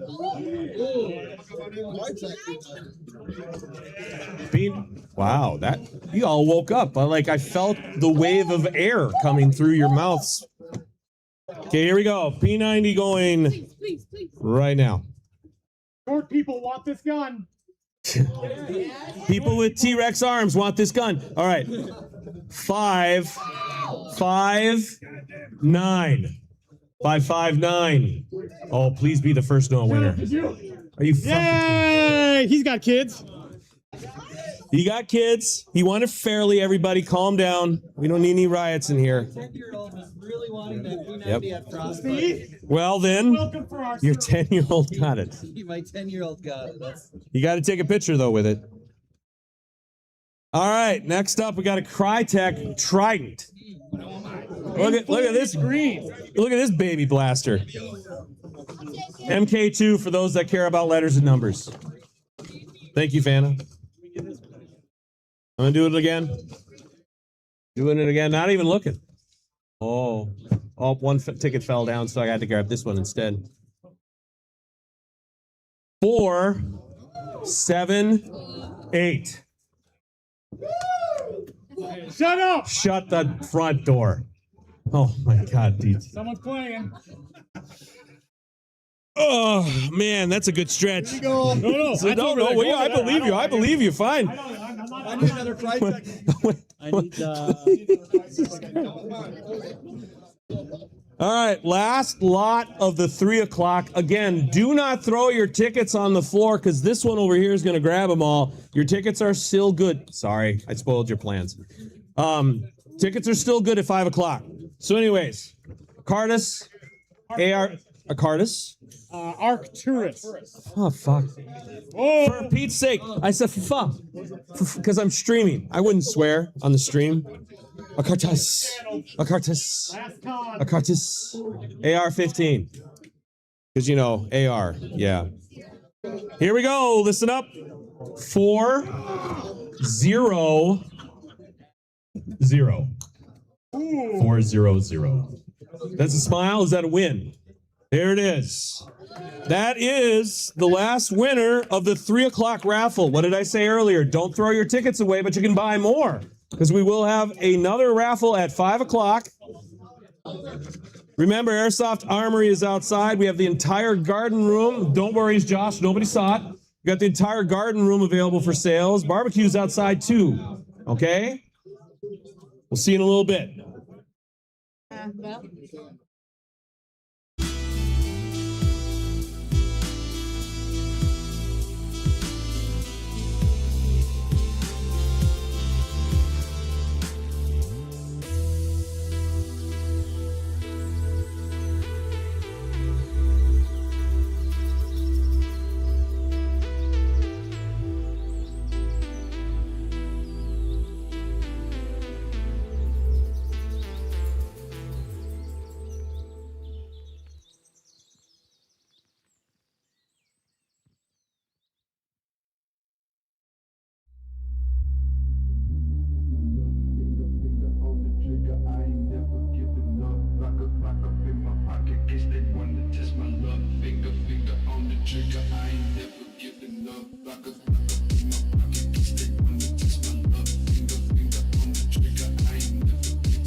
The echo flickers in the night so cold.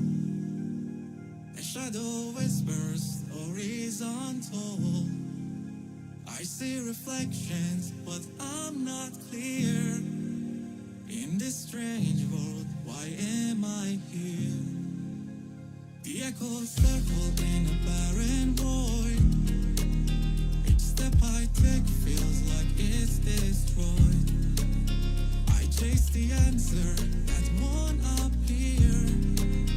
Life's grand question, why am I here? Why am I here? What's the point of this pain? Under the surface, am I just a name? I feel the weight of every tear, but still I ask, why am I here? Is there a map? Is there a sign to see? A thread that leads me to my destiny. The stars above, they burn so near. Perhaps they know, why am I here? A beating heart, a soul confined. In fragile moments I try to find, but the silence screams in my ear and echoes loud. Why am I here? Why am I here beneath endless sky, searching for meaning within the lies? A fleeting spark in a world unclear. Still I wonder, why am I here?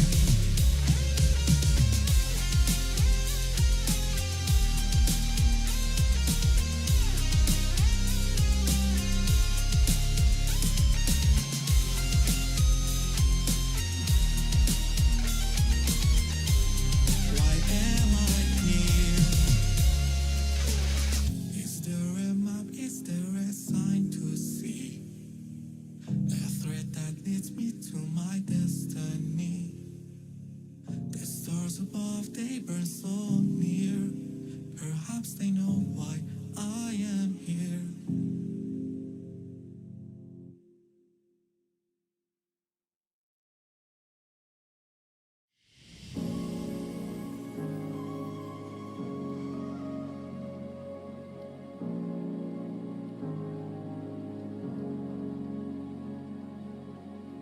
Don't wanna be here, standing right in front of doors. Will I ever get used to make the choices when I'm not even so sure they are right? Want you by my side, need you in my life. I never wanna feel like this, never know. Wish I could run away from all the doubts and what ifs. Sick of questioning myself, guess we're all a bit afraid. Don't tell me that we're gone too far to try it again. Hope I get to have the strength to start all over again, over again.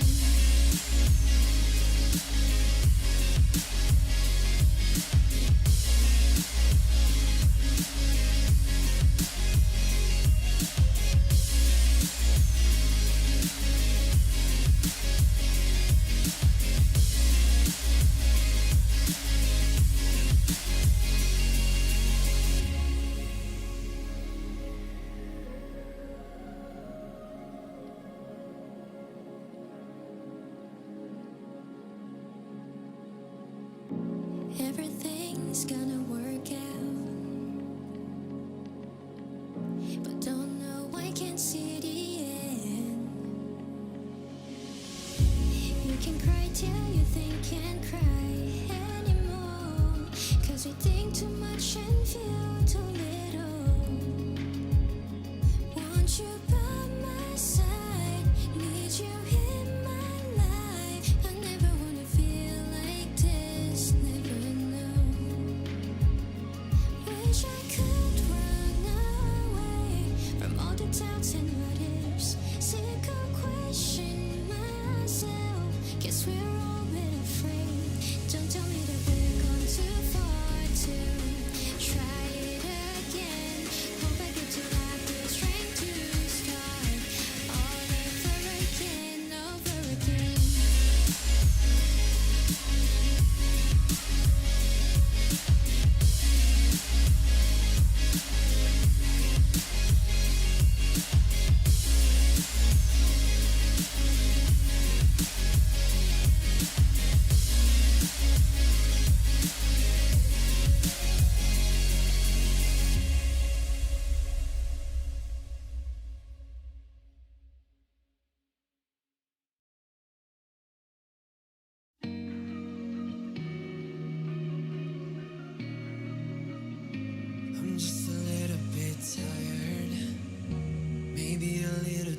It feels like I'm running from the world, just like I had something to say.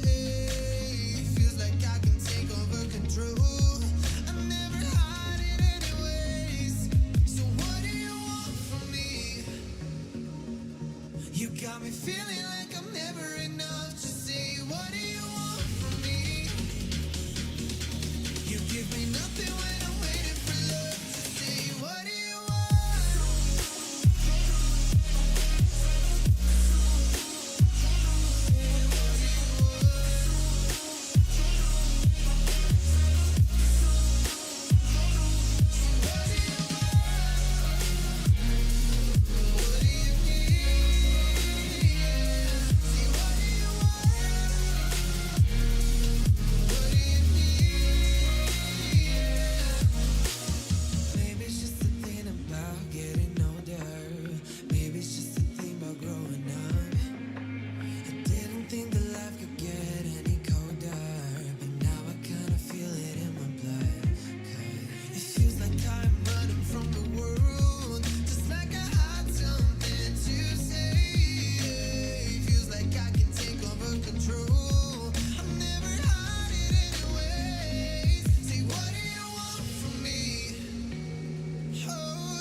I've been losing every step of the way so far.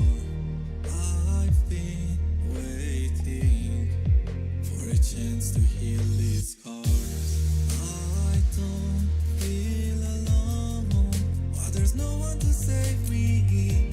You're the only one that can guide me like a star. When I was falling, I was calling. When I was falling, I was calling you.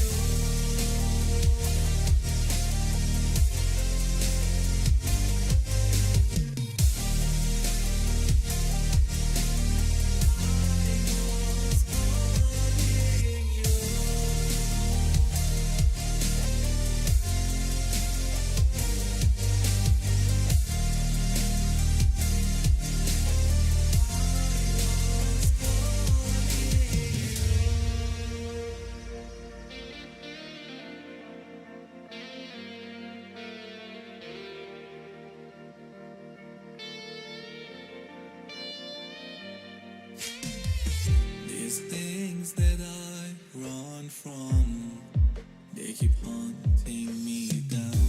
No matter how far I go, they wanna drag me to the ground. You're the reason I keep fighting with darkness in myself. Whatever happens, promise me that you stay till the end. You'll stay till the end. You'll stay till the end. You'll stay till the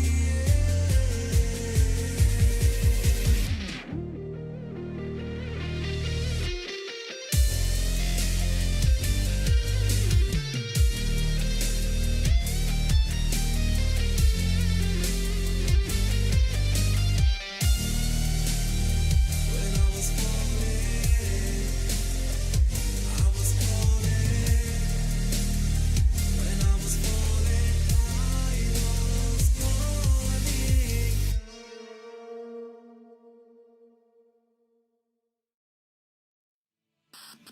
Slip space rupture detected. Slip space rupture detected.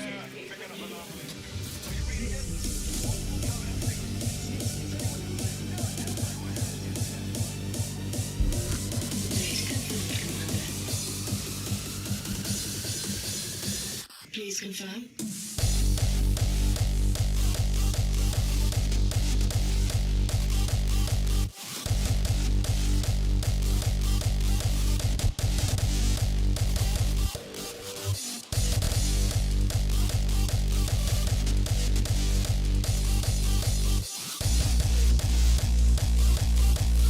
She's been expecting you.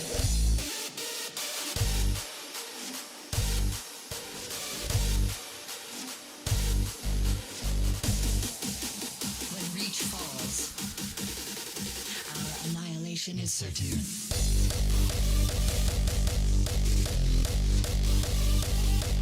Is certain.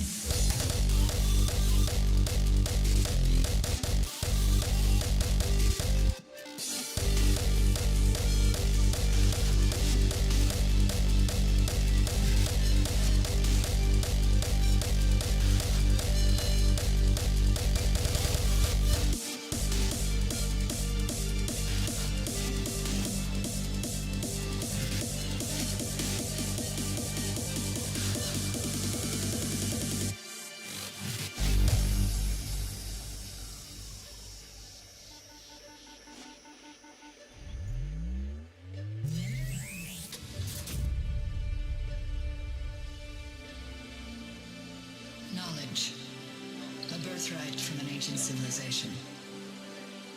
Mankind is outmatched. When Reach falls, our annihilation is all but certain. Unless Yes.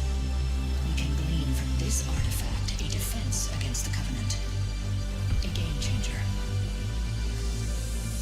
Data confirmed, Commander.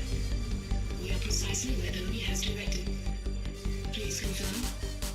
You are here, Team Noble, to ensure the delivery of this vital data. UNSC cruiser Pillar of Autumn is awaiting your arrival. She's been expecting you.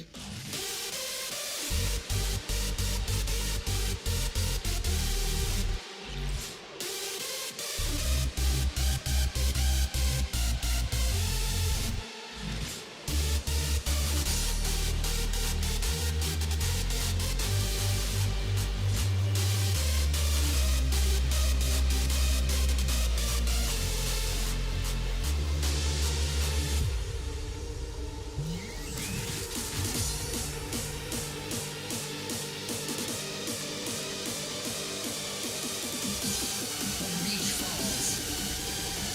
Our annihilation is certain.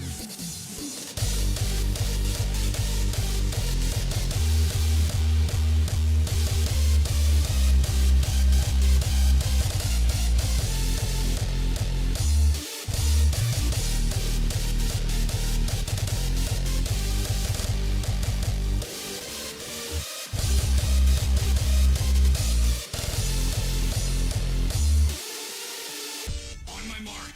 You're on your own, Noble. Carter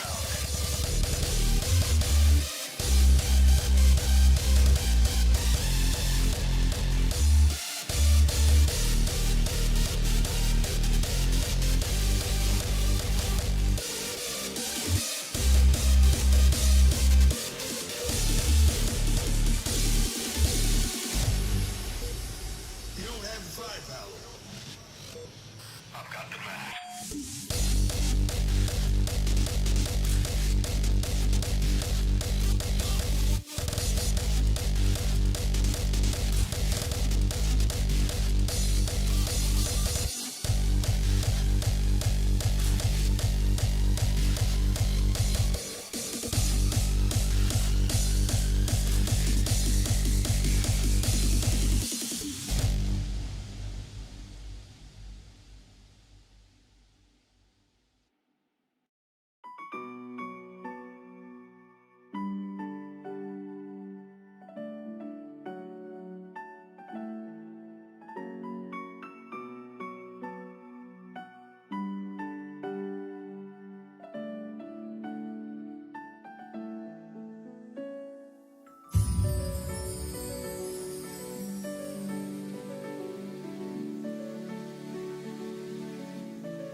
Like frostbite, burning up. Trying to read the signs, but I can't get off. And my mind's not keeping up. See you smile at me, but I'm still lost. Nothing seems to work for me. I don't wanna keep on fighting, keep on climbing up the tree. I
didn't bring me on anyway, so. No high standards at the 2026 Midwest Airsoft Convention. Hi, I'm Cam from the Minnesota Airsoft Association, and we're with Thomas. And Thomas is going to be running a series of games, predominantly at Big Lake, correct? Yep, that's correct. So he's one of the game organizers this year who is running special events at Big Lake Tactical. We'll talk to the guys from Night Stalkers as well. But welcome, Thomas. Let's talk about the special events that you are running at Big Lake, both as yourself and then you are helping Travis run Drug Wars, right? Are you still organizing that? I'm organizing Drug Wars. You're organizing. So let's start with your events. Tell us about what you got going on in the hopper this year. Yeah, so right now I have 4 events total, right? That's a lot. That's a lot of events. I know, I'm in over my head a little bit, but anyway, so my first event, right, it's in April 18th, right? It's Operation Fallout. So this event isn't too complex. It's basically a large force on force, right? We've taken out the big pines in the middle of the map, so kind of basically concentrated our fighting right into these 2 battlefronts. Yeah. So it'll be definitely an interesting dynamic, right, for leadership, tactical planning and everything else like that with strategy. So, right, you have 2 smaller battlefronts instead of just 1 large battlefront across the map. And I think it'll definitely also kind of concentrate all the fighting so it's very dynamic and full of action. So as we're talking about these games, clearly you're pushing more for a tactical mission-based kind of event. Are you looking for commanders? Are you assigning them just for people who are experienced? Tell us a little bit about that, because it might be an opportunity for some of you if you want to reach out to Thomas for some kind of role. Yep, I'm looking for commanders right now. So I'm still looking for commanders, so COs and XOs for Operation Fallout. So April 18th. Yep, April 18th, by the way. So make sure to put that on your calendar. Yeah. So, which is, from our interview with Travis, that is what he's kind of calling his season opener game, even though he's been open all year. So that's the Fallout on the 18th. That's the game they're really pushing. Summer has started. Yep, that's our first big event, right? Our big marketable event, right, this year. So right now, right, I need COs and XOs for both teams, right? So if you want to do it, hit me up, right, on Facebook or just email or anything else like that. I can always post that after the event. So now, here's where I'll just ask so people know, how do they reach out to you? We've been trying to be careful. We're not trying to give out too much personal information. What's the best way to reach out to you? Yeah, so Facebook, that's definitely the best place to reach out to me. Add me, message me. I will get back to you. Now I'm going to ask your full name so they can find you online. Yep, Thomas Skrek. So last name Skrzek. I know it's a little hard to pronounce. Yeah, exactly. If you say Shrek, it sounds better than Skrzek. So Skrzek's what I usually say. So find him on Facebook. He's on the MAA Facebook group, which if you're not on the MAA Facebook group, that's where a lot of things are announced. So you can find him there, and then through that DM him if you're interested. Yeah. Otherwise, we'll be using the Ares Alpha boxes, which are pretty new technology. I've seen a couple fields or a couple events use it last year. So it's awesome. It's definitely something great that you can integrate within the app and everything else like that. So, and then there'll also be some side missions and payload delivery and other things like that for that event. So we're kind of easing into the year. I don't want to overload, people and everything else like that. Sheboygan's the week before. So I don't want to overload people coming back from Sheboygan or, make an overbearing game right away into the year. Our second game, Operation Viking Raid, that's an awesome game. So this is established? You ran this last year? I ran this last year under a different name, Summer Storm. We've tweaked the game a little bit just for gameplay and just ease of gameplay and other things like that too, or just to optimize it, because I play all of my events. So not only are you guys, going to see, what's great about the events, anything that goes bad or anything else like that, right? The good, bad, the ugly. But I also see that and I improve on my events every year. Yeah. So I want to make sure that,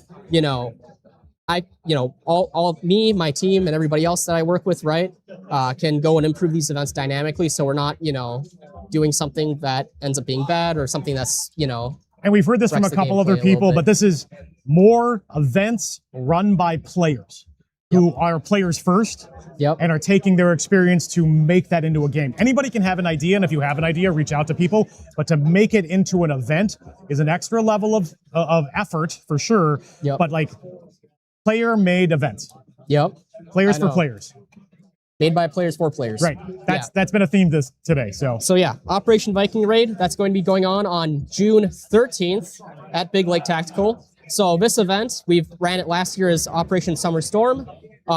Basically, this event, it features basically this large section by section attack and defend. We ended up... So you're moving around. So we ended up basically taking out the big pines as well, and a portion of the map between the village and the Death Valley, right on the game, or in the Big Lake tactical map. And we basically have the entire game kind of snake around it. So you're kind of going across the entire map, and it ends up being really crazy because last year, right, we had about 88, so under the worst conditions, but for weather and all that. But some of the battlefield, it only got compressed down to like 100 feet of battlefield at some points, and that was just intense. So it's just intense, gameplay and fighting the entire day. And that's also kind of timing based. So like you're fighting over this, you're watching the clock. Okay, the lines are moving. The lines of contact are moving. Be ready for that. Actually, it's more about, you're trying to make sure you take over the sector, right? Because there's strong points within the sector. Okay, I got you. Yeah, nice. And the defenders, they have a ticket count. So it's kind of similar to, I would say, if you play like Battlefield or something like that, there's these attack and defend modes where, you have, your points or your tickets and everything else like that. And then, once the sector falls, the defenders have to fall back and start defending the next sector. So very easy concept for people to understand. Yeah, and I play this event. It's an awesome event. I would recommend if you want to go to an event at Big Lake, go to this one. This one is intense. So if you like, intense, firefights, going through all your pyros, my buddy Dylan, he went through 2 Grenadier belts of Taggins that day. That's a lot. That's a lot of pyros to go through. So especially in Minnesota. Oh yeah. So it's crazy. If you want to use your pyros, use it on that day. You're gonna get like maybe 10 people at a time with your pyros. Yeah, with the concentration of of combat. Yeah, it's crazy. So this event, June 13th. So that's the event that we're also selling a battle pass for.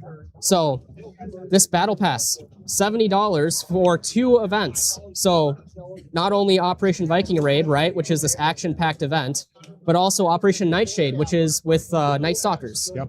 So you're saving like what, $20 already just off admission? Yeah, off that. Like you're paying open play fees, right, for 2 really well done and the thought events. The reason that they did the battle pass was because having 2 larger operations back to back can be kind of a stretch for the players who need to afford it. This is the way to go if you want to play both these games. So if you're planning on playing both weekends, look for the battle pass. Yep. Where can they pick up the battle pass? So right now we're selling them at the Airsoft convention, right? MAA Airsoft convention, but also we're going to be selling these at Big Lake. So you'll basically go ask for this, right?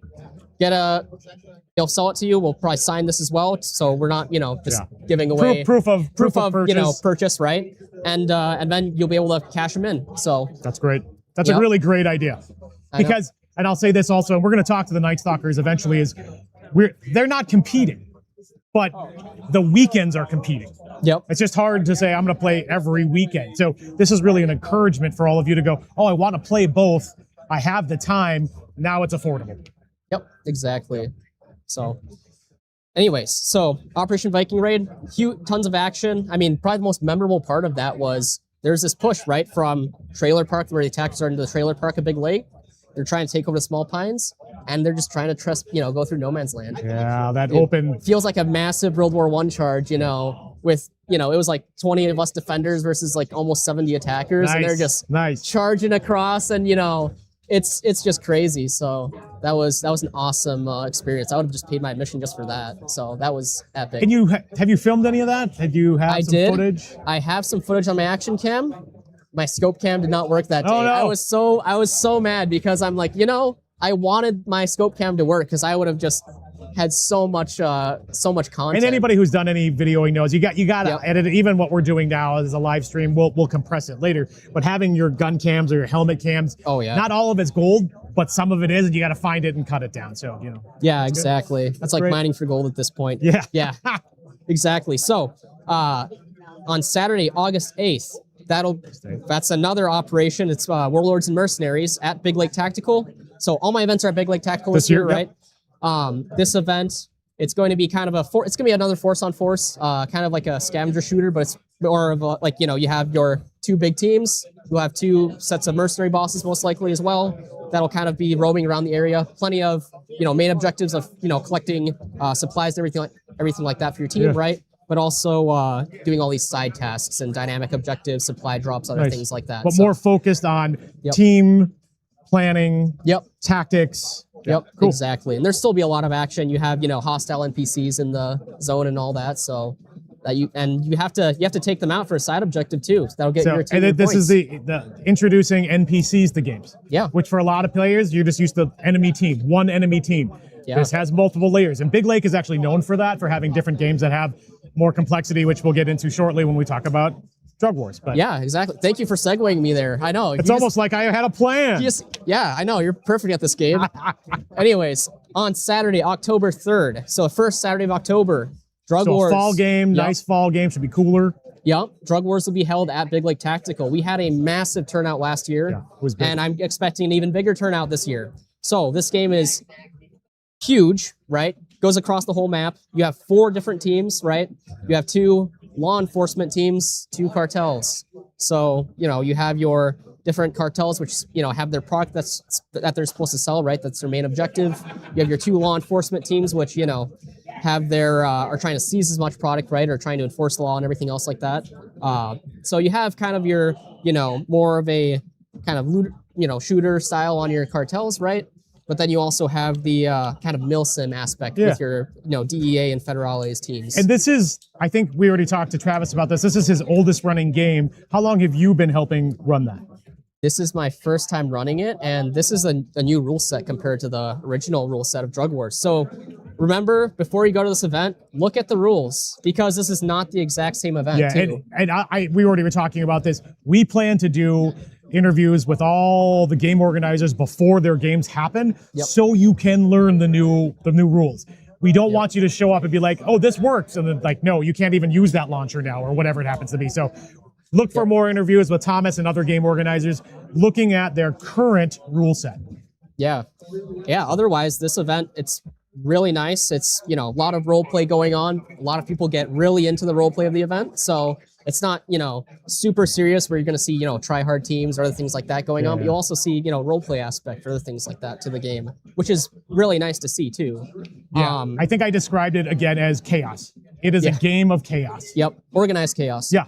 Yeah. But luckily, sometimes organized. Sometimes people are just crazy. So. Yeah, chaos in a good way. Yeah. Exactly. But yeah, the Drug Wars event, right?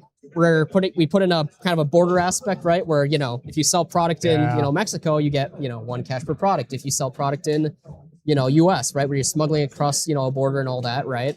You end up getting double the product, or double the risk, cash. double the payout. Exactly. So no risk, no reward, right? Yeah. So yeah, That's it's awesome. It's definitely an interesting mechanic. There's some side objectives as well. Otherwise, I mean, it'll be a great event. I expect this event to be another massive. Again, from a Minnesota point of view, it's the largest game in Minnesota. Yep. And it's got the longest history. So again, looking for the new rule set, slightly tweaked, coming soon as we get closer. Again, October, it's a fall game. Yep. So we got a lot of time. Will there be any trends from your rule sets that maybe people can learn going to the April 18th and kind of hold over as they get to October? Yeah, or? that's a good question. So I try to keep my medic rules, right, and vehicle rules standard across my events, That's right? great. Know what the BLT rules for these. I don't like to have, different general rules, right? Depending on one rule on this event, one rule on the other event, right? For like medics and all that. So one thing that we really liked and a lot of players really liked, buddy aid, right? With your tourniquets. Yes. That also helps you prepare for larger national events, right? Like Milsim West, where I think American Milsim does it as well. All those, large You can't heal events. yourself, but you can heal somebody else. Yeah. You have to have the tourniquet. Yeah, exactly. And then we have a secondary dedicated medic, right? They use kind of like a medic tape as well, but they have to have, your dedicated medic patch and everything for them to be valid. Yeah. So I've used that in Summer Storm, right? Which was last year, which is Viking Raid this year. But don't think about it. Look at the schedule. Yeah, look at the schedule. Don't think about it too much. It's okay. All the rules are there and posted. But yeah, the medic tape was also very useful because it's like, all right, if I didn't buy a tourniquet, right, I can still have a dedicated medic get me back up. So it's very, what I'm saying about these events, they're very inclusive, right, to most players, right, in terms of skill level. So and a good transition for those of you learning or wanting to learn what it's like to jump to a national game. Yep, exactly. You have your lower admission. It's about $40 for each of these events. So very comparable to open session prices anyway. Yep. Maybe a little bit more. $40 for each of these events, right? We don't have, most of the time we don't have any uniform requirements. The only requirements we have are for DEA and federales, which are, you have to sign up for those teams anyways. And then I guess, you know, most of these events, right? You don't have to be super dedicated to Airsoft to get to play and have fun. Introduction to Milsimi or mission-based, really specific kind of thing. Yeah, but it's not a huge, you know, it's not an investment or anything like that. Both of time or emotion or gear. Yep. So and allows you to transition in. And we still cater to those, you know, players who just, you know, want to go and just have fun on a Saturday absolutely. or something. So, So, I mean, this is where Big Lake is really known for, like, it has a very core player base. And a lot of those guys just show up and go, hey, what's happening today? Yeah, exactly. If your game was $100, you would ostracize those players immediately. So that kind of thing. Yeah, exactly. You know, so, all right. Yep. We talked about your games. Anything in particular you want to talk about before we close out? Other than, you know, I guess I already got everything I wanted out there. Other than, you know, go to these events. They're fun. Even if you're, you know, a diehard player or a, you know, introductory player, these events are meant for people of all skill levels and, you know, and so you can find these events. They're already posted on the Big Lake Tactical War Games site, the Friends site. They're also posted on the Minnesota Airsoft Association Facebook group, which is where you can also find Thomas. If you're interested in maybe bumping up your profile a little bit, maybe you want to be a squad leader, maybe you want to be a CO, maybe you're like, hey, I just want to be a medic. If you have interest in a role, reach out for these themed games, 4 games. Look for the schedule online. Thomas, game organizer, running 4 events this year at Big Lake Tactical. This is Gabe from the Minnesota Airsoft Association at the 2026 Midwest Airsoft Convention. Thank you. We still have 30 minutes before next raffle. You can still show up and win something. Yep. See you soon. Yeah.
Hey guys, it's Gabe from the Minnesota Airsoft Association 2026 Midwest Airsoft Convention with another interview. And who we have today is Patrick from the Night Stalkers. If you don't know the Night Stalkers team, just really quick, how long have the Night Stalkers been an established team? We've been team since 2015, so 2015, 11 years. So OGs. And Patrick is here today, similarly to our friend Thomas, because he is running a game at Big Lake Tactical this year, and he's here to promote that. So we're going to talk about that.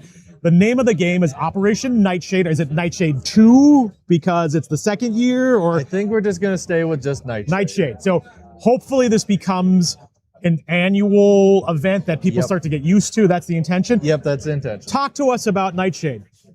Well, Nightshade, our idea for it is to be Milsim Light, basically. Milsim Light. A very prominent theme that we've had. Airsoft players running events, players for players, right? Yep. Your players were like, we want to run a game. We know how to run a game. We know what has worked or not worked. That's what you're talking about. Yeah. So, being in the airsoft community, this is how I always pitch it. You got your backyard game, you got your open play game, and then you got Milsim. Yeah. And a lot of people are stuck in the open play games. They don't want to adventure out further because the price tags usually is that the biggest thing. Milsim games are roughly 150 or more. Yeah, absolutely. And then travel. There's for Minnesota out here, the closest is Action Sports Wisconsin when they have their American Milsim, which we're not talking about this particular session, but there's news out there.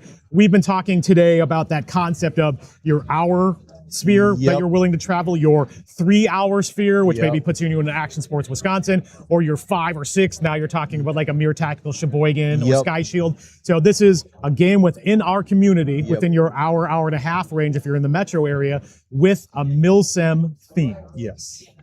Yeah, and I always, when I went to my very first Milsim, that is what got me to continue into airsoft, and to really make what this team is right now. Yeah. And I want to give that to this community because I know there's so many people that just like, oh, I don't really want to go. It's not for me. But like once you play a Milsim, it's a whole different kind of beast, and it makes you, being in a military simulation, it makes you want to continue on, do something different. And I think that's a really interesting point of view. Is Milsim can be a scary word when you're like, when I've done videos with Alex and we're talking, this game costs us $2,000 to play.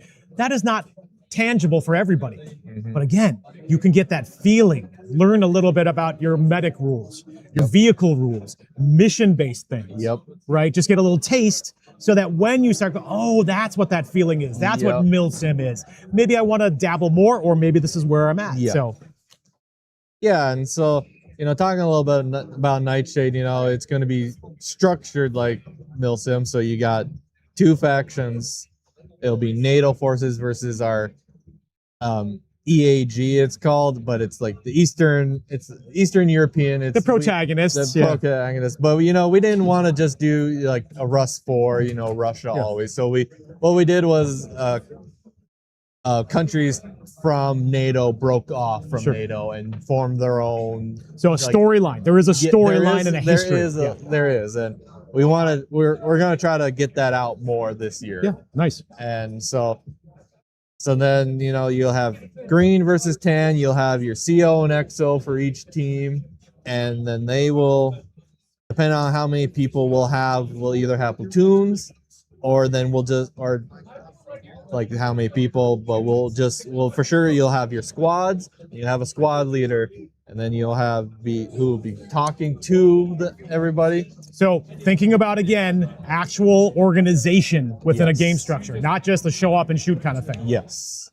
And we want everybody to come out with green and tan. I know it's not for everybody, a lot of people that just come and play the Big Lake to just show up in their sweatshirts, which is fine. And we have a plan for that this year to help to accommodate for those people who might be that might just not know about the game, So, but it's try to come with the with your correct The gear mindset. color, the mindset that you're playing. Your mindset of trying the Milsim model. Yep. Nice. Price wise, what are we talking price wise for the event? Day of is $50. Very reasonable. Yep. But if you, I've heard that we got this battle pass right now with Thomas and his game Viking Raid. It's $70. $70. Yep. So, and as we were talking about, your event is what date? June 20th. June 20th.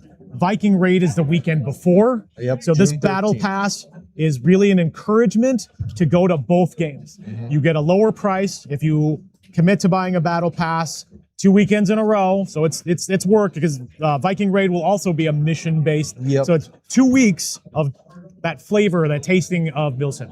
Yeah.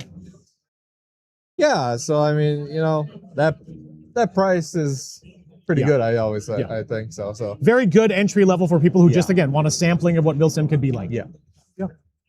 Well, and as we've been saying to other people, we're going to do an interview with Patrick or some member of his team, not Franklin, at some future point about the game specifically, about the rule set. So we don't need to get deep into it now. Yeah. But like, you're going to start noticing, Airsoft community, that a lot of the game organizers run the same or similar medic rules or vehicle rules or some other aspect, because those are just national standards. They're not crazy. No. So again, look for that kind of theme, common theme, common ground there. Yep. But we're going to do interviews with Patrick and his team or whomever is a representative at that time about the game specifically, maybe 2 weeks before. So between Viking Raid and Nightshade, you're gonna see the specifics about what makes it special, the rule sets you should be aware of. Getting into the mindset, here's where I'll make a pitch. If you come to Minnesota Airsoft Convention, we have green and tan shirts because Milsim Basic is green and tan because it's the most elemental things people can have. So again, this isn't scary Milsim. No. This is friendly, introductory Milsim for all you players who are like, oh yeah, I should try this out. This is the only larger event you're running this year, right? Yes. Are you going to be traveling as the Night Stalkers? Here, I'll give you a pitch for Night Stalkers as a team. Yes. So as a team, we try to travel to at least 2 to 3 Milsim games a year. Keep fresh on the Milsim, Milsim games. We are in 3 weeks, April 11th and 12th. We are heading to Sheboygan, Wisconsin. Which is the mere tactical game, Alex Patarakis, and we'll call him up shortly. Yep, heading there. And then in May 16th and 17th, we're heading to Sky Shield. Sky Shield, also mere tactical. In Michigan. Michigan. We can ask Alex about it, but that is, I don't know if the right word is a decommissioned Air Force Base. It is a very cool site. Yeah. With some terrible hills. I will say there's a couple terrible hills there, but it's a really cool venue. Yeah. Yeah. We are. Then a couple of us are going to be at Twin Cities Airsoft for Giant Airsoft. For GAG, yep. And a classic within the community. Yep. And then we're going to just take a little bit of break in the summer. It's a lot. It is a lot. I think I'm gonna, for me, I'm gonna be hitting up Kankakee. That's mirror tactical another mirror as well. And then the guys will be doing Big Lake and Twin Cities throughout the summer. Yep. But then, then September, we are gonna be back at Giant, and I will be the Red General. You heard it here, Red General. Yep, I'm the Red General. My brother's my second in command, and my whole team is my command. That's the way to do it. Team. That's the way to do it. And we'll be there to fight hard and win it for Red this year. We'll see. I'm not sure what team I'm supposed to play on. As I'm looking, I'm supposed to play. I'll be on Red team for Falls Gag. I don't know about Spring Gag yet. If people want to reach out to you to talk about command roles, squad leader roles, what's the best way to reach out to you and find about Operation Nightshade? Sorry. Follow us on our Facebook page. We're also on Instagram. And just look up just Night Stalkers Airsoft. What is your actual Facebook page? Night Stalkers Airsoft Team is our Facebook page. And you can also find Patrick on the Minnesota Airsoft Association Facebook group. Yes. Again, I'll pitch that. That is the central place for most of the people in the community to do general announcements and just chat. So you can find him there. So join our group. Look for Patrick. Yep. You'll find him. You'll find Nightshade's team or Night Stalker's team there as well. Yeah. So anything else you want to pitch before we close out? No, just I shouldn't have asked you. when you're I saw the hamsters. When No. you're out on the field, watch out for my LMG. Watch out for the LMG. I'll also note Night Stalkers, another vehicle crew team. They were a team, got a vehicle, became a vehicle team. So at a lot of games, you'll actually see them in their vehicle as well. Yep, watch out for our tank. Patrick, thank you. Thank you very Gabe much. from the Minnesota Airsoft Association at the 2026 Midwest Airsoft Convention. Still got time to show up. It is 4:30, 4:40. Last prize drawing, 20 minutes. Look for more interviews.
Everybody knows who you are already. In fact, I'm going to get views off of this. Are you? I hope so. Hey guys, it's Gabe from the Minnesota Airsoft Association at the 2026 Midwest Airsoft Convention. And I'm here with Alex from Mere Tactical, and we're going to talk about a couple things today. Welcome, Alex. I'm glad to be here. Thank you. Best hair in Airsoft. Check that off the list. Alex is one of the rare Midwestern people who are running games all over the country. Yes. So if you're thinking about running, again, we've been talking about those spheres of how far you're willing to travel. You're 1 to 2 hour, you're 3 to 4 hour, you're 5 to 6. Alex is offering games that are in the Midwest that are not 12-hour drives. Correct. They're also not super expensive. No. Give us the layout of the games that, we've already talked about Sheboygan. I'm going to let you talk about what games do you have? What are you most excited about? Give us kind of the feel for your season so far. Okay.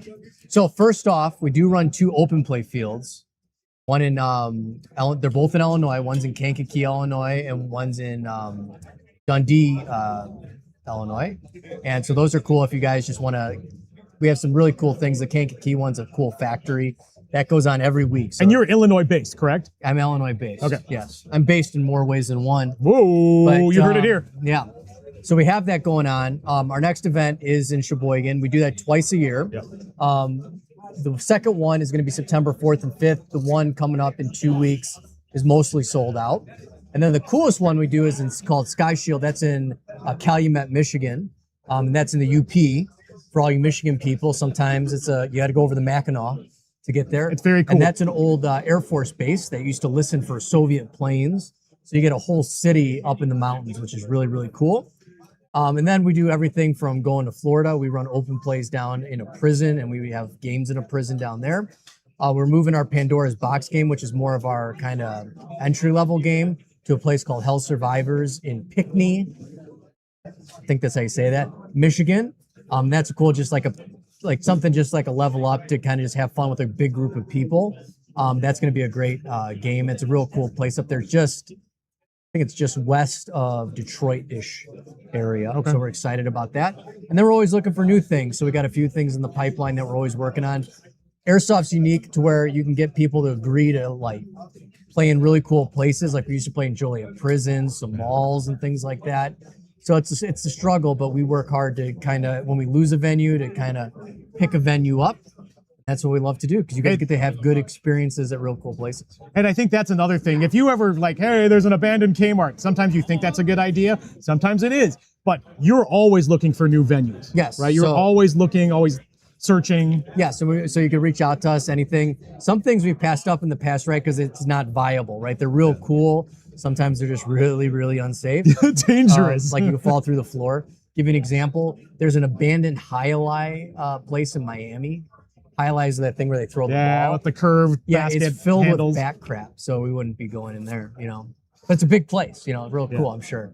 So if you like Ace Ventura, you know, guano, back. Or if you need to power energy, I think that's in a dystopian movie, back guano. Yeah. So there's places like that, and then like we're working on one right now in the southern with another event producer in the southern part of Illinois, Kentucky, lower Missouri area. So things will come up. Things will, you know, we always are updating, so it's always good to check up the website. Yeah, fantastic. Also, let's talk about, so Mere Tactical is that the name of the event and the store? For those that don't know, Alex runs Mere. What's the store name? Is it also Mere Tactical? So we have 15 minutes before the we have 15 minutes. 15 minutes on the next raffle. You can still make it. Yeah, buy some tickets if you're listening. Is this live? Yes, it is live. Oh, I don't know what to do with my hands.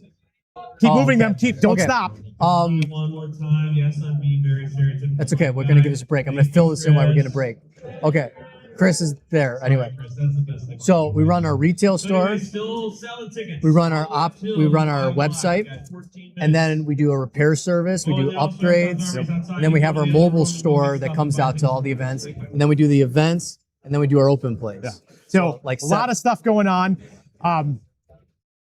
I have been to the Mere Tactical store or the Mere store. You are a tag and dealer. You are sell a lot of pyro. Yeah, That's what I'm mostly used to. That and BBs. That and HPA BBs is what the two things that I mostly buy from you. Just gonna like to blow shit up. And I thought you just liked me. I mean that too. Best hair in airsoft. So you have a lot going on. I use horse shampoo. Yeah. Where do people find? I mean, we have a banner out front. You can't see it. Where do people find out information about your event? So meretactical.com. There's a little event tab on the top header area there. Goes over all the events, all the rules, waivers. At the events, we also rent out night vision. We rent out high-end rental guns, low-end rental guns, do photographer passes. So everything that you'd see at an event, like where other people would do, like we do everything. So all that's in there. All the rules are in there. And we constantly update the rules because some of you like to poke areas in the gray areas of things. And it is Alex Vermeer. It is. Sorry. No autograph, sir. Yeah. For me either. You didn't even ask. You could probably autograph something. Later. After this, I'll be famous. Yeah. Yeah, nice. There you go. Thank you for that. Okay. So the thing I want to also think is like, again, these are Midwest games. So when I'm Florida. Except Florida, but you should also go to the Florida game. You're going to see a lot of, and I'm just going to speak on behalf of the people I know, there's a lot of Minnesota players who go to the Sheboygan game because that's at like 5-ish hours from here? From the city. It's like 3, I think. Is it 3? 3 is, I think it's 4. So let's call it 4. If you're doing what your car can actually push, 3 hours. If you drive the speed limit, 4. The Minnesota Airsoft Association is not endorsing speeding. I didn't endorse speed. I know what I said. Car said I know what I said. So, but again, that's a shorter range. But a lot of Minnesota players you're going to find. I'm not ruling out the Wisconsin. More Wisconsin players go because it's closer to them. Yeah. And then your Sky Shield is probably 5 the next hours. is 5 hours. 5.5. But that's your next level up. I want to say like Sheboygan's not. It's still a milsim game, but it's fun. Yeah. Sky Shield, you're definitely going to have more structure. But I already know many local teams. And there's the hill. There's a hill. It's a brutal hill because I remember them saying, "Gabe, you'll run up the hill," and I was like, "I'm not. I'm fat." I've never seen someone roll down that hill faster than you. Oh, you're welcome for my service. So, but like again, talking about those spheres and Minnesota players, if you're interested in these games, obviously reach out to Alex. But don't be afraid to reach out on the Minnesota Airsoft Association Facebook group and go, hey, I'm interested in Sky Shield. We've already here at the con, I know that both the Night Stalkers and Project Echo, who are planning to go to Sky Shield, people have talked to them, and now that group is growing. So if you're a single player or just the two guys who are like, I'd like to, but I don't know anything about it, ask those questions on the Minnesota Airsoft Facebook page or on Mirror's page, and just start to build that community, because there's groups of people already going. And it's a great opportunity, again, a little bit farther, but not an onerous distance. Well, you get to meet people too that you normally would not meet. Absolutely. Right? So like that's like the thing too, is like you're gonna come out of there with meeting new people, and then let's say those people are 5 hours away from you. Then you have a reason to meet up again. You know what I mean? Absolutely. And then that becomes a tradition, right? Like, so I don't think we've talked about it enough today, but like Airsoft's about connections and friendship and camaraderie. It's not only on the field, it's off the field. Gabe making those paid me for a relationships. friendship. It was funny. It was worth it, every penny. $1,000 perpetual. Shh. I have a dealer's price. Cool. Anything else you want to talk about? Mere Tactical. So yeah, I mean, more and more throughout, you're going to see a lot of when you're out there at your local store, you see a lot of local stores, especially with the economy and stuff, kind of dried up and everything like that. The big thing is you got to support your local fields, because that like drives, people to keep playing. If there's nowhere to play, then these bigger events don't happen because people just don't go out and play. But with that too, we're always out here, at Mere Tactical. We always answer phones. A lot of people don't have phones, so you can give us a call. We'll help you build something that you just are nervous about and don't know like what you're gonna get. Our warranty on everything we build is top tier. And the good thing is, we guarantee it of sending, shipment labels back and forth. We pay for that because we know you're not gonna do that. Super cool. You're That's not gonna great, do yeah. it, or I'd be broke at this point. But yeah, and we carry all the good stuff too. And if you're out at one of the events, the trailer, we stock that thing up real good and have real awesome deals. Sell pyro real inexpensively too. Yeah. And for those that don't know, like buying pyro from a store, there's hazmat shipping on that. So there's a break point where you're not buying one, there's a bulk pricing that you should be thinking about. The other thing I want to point out is Alex, on behalf of Mir, does his own streams. They're very funny, usually lunchy time. Oh no, I do it. Then obviously you've not been watching. 6 p.m. Tuesdays and Thursdays, but on schedules. But on the website now we have links. We do it on the website because I can live stream and show all the stuff I can't show on Facebook and YouTube. Like popping a grenade or in showing your office. airsoft boogies. Boop, boop, boop. Yeah. I can do all that. In And you your can website. buy directly on the live stream, which is a cool thing. That's awesome. It's crazy. So look for that. Tuesdays and say that one more time. Tuesdays and Thursdays, 6 p.m. 6 p.m. So be watching for his live streams as well. Go to his page. Yeah. And if you pay me enough, I'll call you whenever you want. It's for our OnlySoft. We're starting a new website called OnlySoft where we will have subscribers. It's $5 for the first minute and then $20 after that. Yeah, I'll predict your future too. I'll do whatever you want. You tip high enough. Some of you know what we're talking about, and others of you who pretend like you don't. But I think the raffle's gonna go on. So we're gonna get ready for the raffle. Alex from Mere Tactical gave for the Minnesota Airsoft Association at the 2026 Midwest Airsoft Convention. Still some time to come in. We close at 6. 6.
lose this chance for one last dance with my shaking hands. I can barely stand. Did I do too much? Did I push you away? I was in a rush, I'm sorry. And I know that you'll forget. I wake up in the night in a cold sweat to face it. Is it over for us now before it began? I know it's crazy, but in my mind I had plans. I had plans. Did I lose this chance for one last dance with my shaking hands? I can barely ask. We got runaway plans. Baby, where do you wanna go? I'm scared to, you know, but I'll never let go.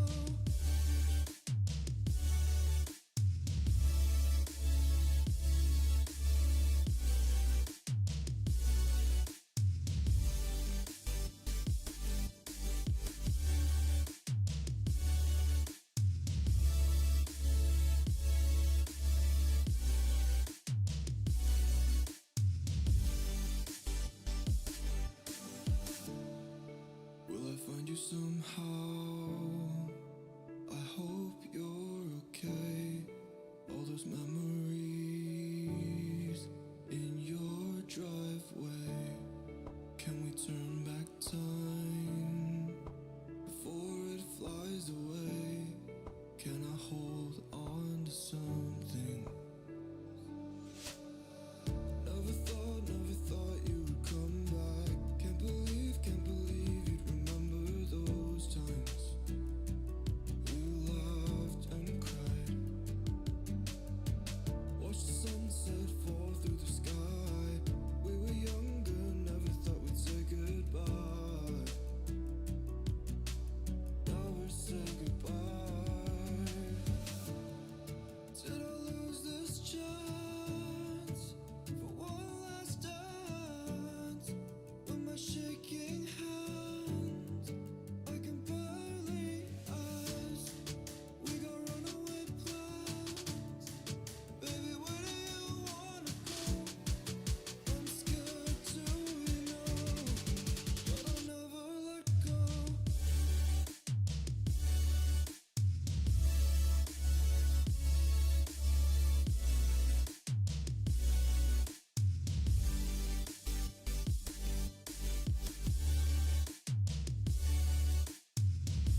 to know.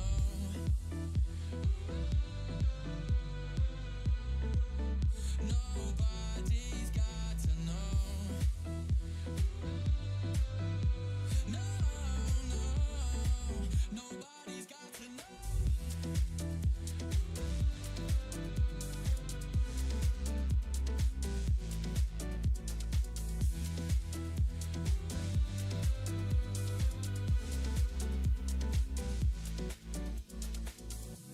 We'll go away from these faces.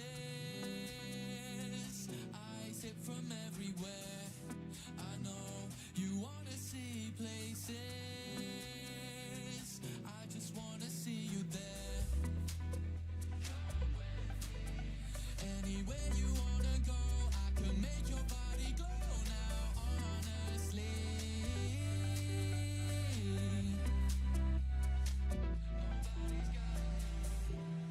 We could go far. I wanna take your heart. Don't tell them where we are. All around the stars. Don't you tell them where we are.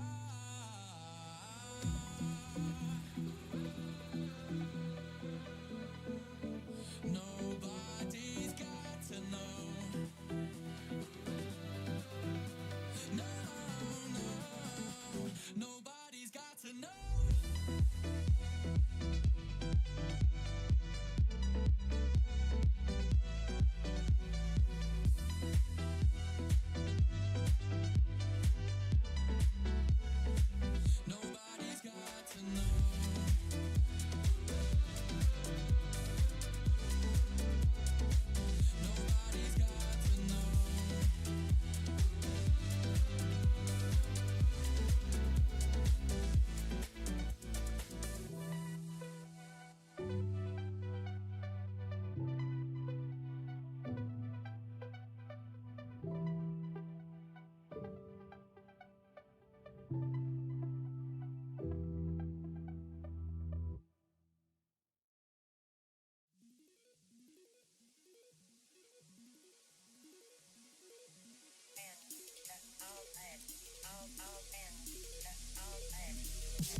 except for you, everything's now empty. If you ask me for the same I'll die. You don't want for me, but like me is plenty. You make me do things that I want to. Cause without you I don't feel alone. You see I'm lonely lately, but without you empty. All I do is crazy. You see I'm lonely lately, but without you empty. All I do is just for you. You make me do things that I want to. Cause without you I don't feel alone. All I do is just for you.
You make me do things that I want to. Cause without you I don't feel alone.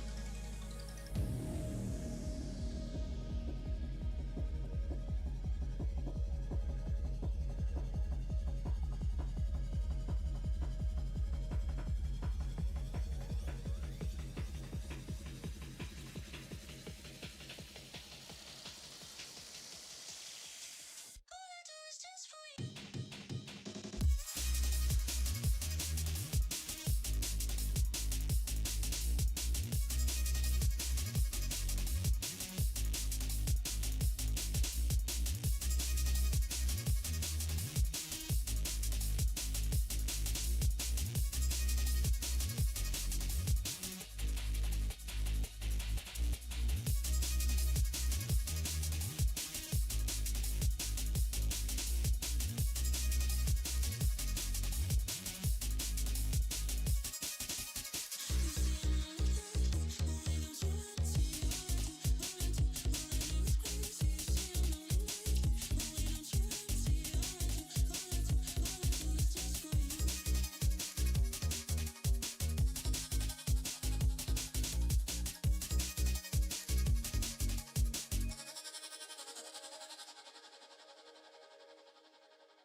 Everywhere you go, he might be killer.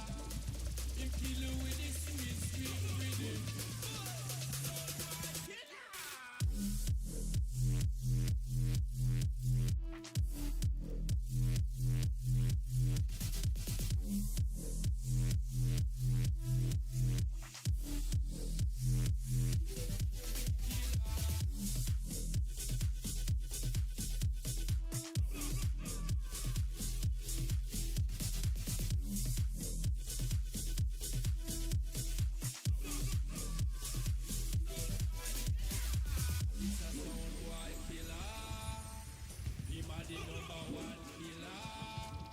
Everywhere you go, he might be killer.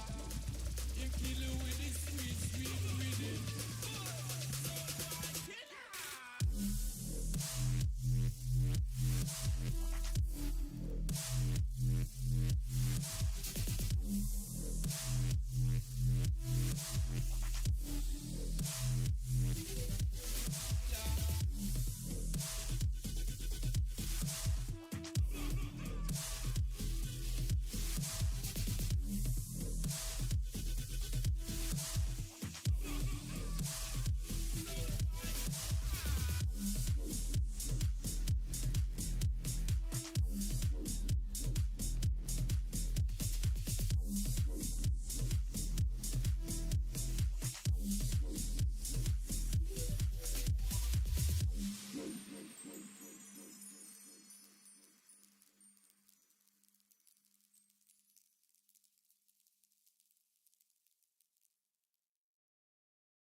무더웠던 8월 기억나 우리 같이 앉아있던 옷 생각보다 떨려왔던 숨 같이 나눴던 우리 둘만의 꿈 미래를 그리고 있어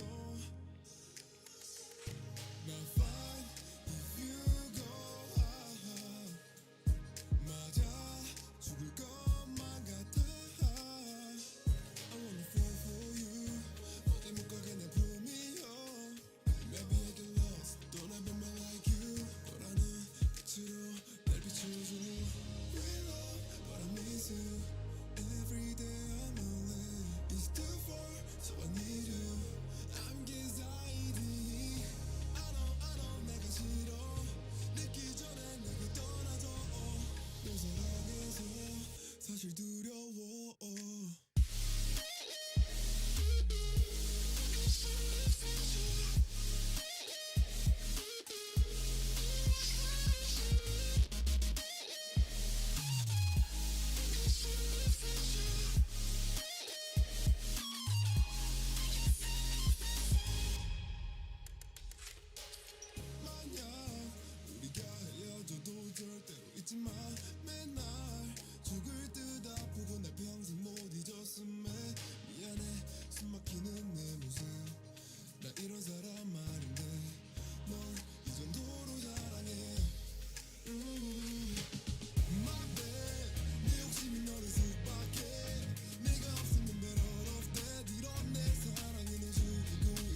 And some red. Hey guys, it's Gabe from the Minnesota Airsoft Association at the 2026 Midwest Airsoft Convention. We have another interview, and this is with Adam from Crossfire Airsoft, dedicated airsoft field in Clearwater. Head over to that. Yeah, Clearwater, Minnesota. I was going to say St. Cloud, which is the next closest large town, right? Adam, give us a little history about Crossfire because you've had multiple locations. Give us a little history and then what you got going on right now. Yeah, all right. Well, so this is year 30 in business. This is year 14 doing airsoft. So about 10 years ago, we moved out to Clearwater. We have 51 acres, and of that, 30 acres is dedicated just to airsoft. Dedicated to airsoft. So while you also do paintball, that is separate fields. Yep. Paintball doesn't get played on the airsoft fields. Yep. So yeah, I think we've, over those years, obviously we've grown, changed a lot of things, made lots of changes. I should say we do have a location in Sioux Falls, South Dakota. That's right. We are currently having some legal issues with some new neighbors. So, but we're not out of business, but it is not open right now. To come, more news to come on that one. Yep. But yeah, Clearwater, like I said, 30 acres dedicated to airsoft. We have a staging area that has, I think we're up to, I don't even know, like 40, no, more than that. Like 60 picnic tables with 30 canopy tents over the top of them. So it's all wooded. Absolutely, almost everything is wooded. Lots of shade. But that's the staging area. Yeah. And then even the field is almost all woods. And then we have the center area that we call the village, which has I think we're up to like 26 buildings. Yeah. And like Crossfire, so this is, again, I've been saying, if you only go to one field and you like one field, that's great. But if you haven't tried other fields, you really don't know what's available and what's out there. Yeah. I'm just going to say again, I think Crossfire is the best beginners for sure field because it's friendly. They do a real solid rules briefing. They have a really good schedule. And when I say that, I mean they run games quickly. Yeah, you are known for cycling people through. Obviously, they're not trying to kill you. No. But they have good refs who cycle through those games because they know you want to play. You paid to play. That's right. Right? Yeah. So yeah, you will not find a 30-minute downtime between games at our field. Like we literally have a huge clock that we don't always use, but we try to use, and like come off the field, game ends, 10 minutes, next game. So we try to push it. And so you've got your primary wooded acreage, you've got the city down the center-ish, I'll call it center-ish. Then you have fire bases, multiple bases on the property. I think there's what is it? 21 start points plus all the different I mean there's Wiggles for it, there's Armory for it, there's the depot for, I mean, geez, there's all, So the reason I mentioned that is because this field has a lot of features that you might not find at other places. Now, some people are going to say that it's compressed, but that makes for more interesting battles because you might be taking this point and you're not watching this spot. That's right. And you're going to get flanked from another side. So like it's a great field to get that feel for multiple objectives, but you got to watch your six. Yeah, that's right. Yep. We also have fog shacks, which I think no other field in the country has. Like it's a pretty unique thing.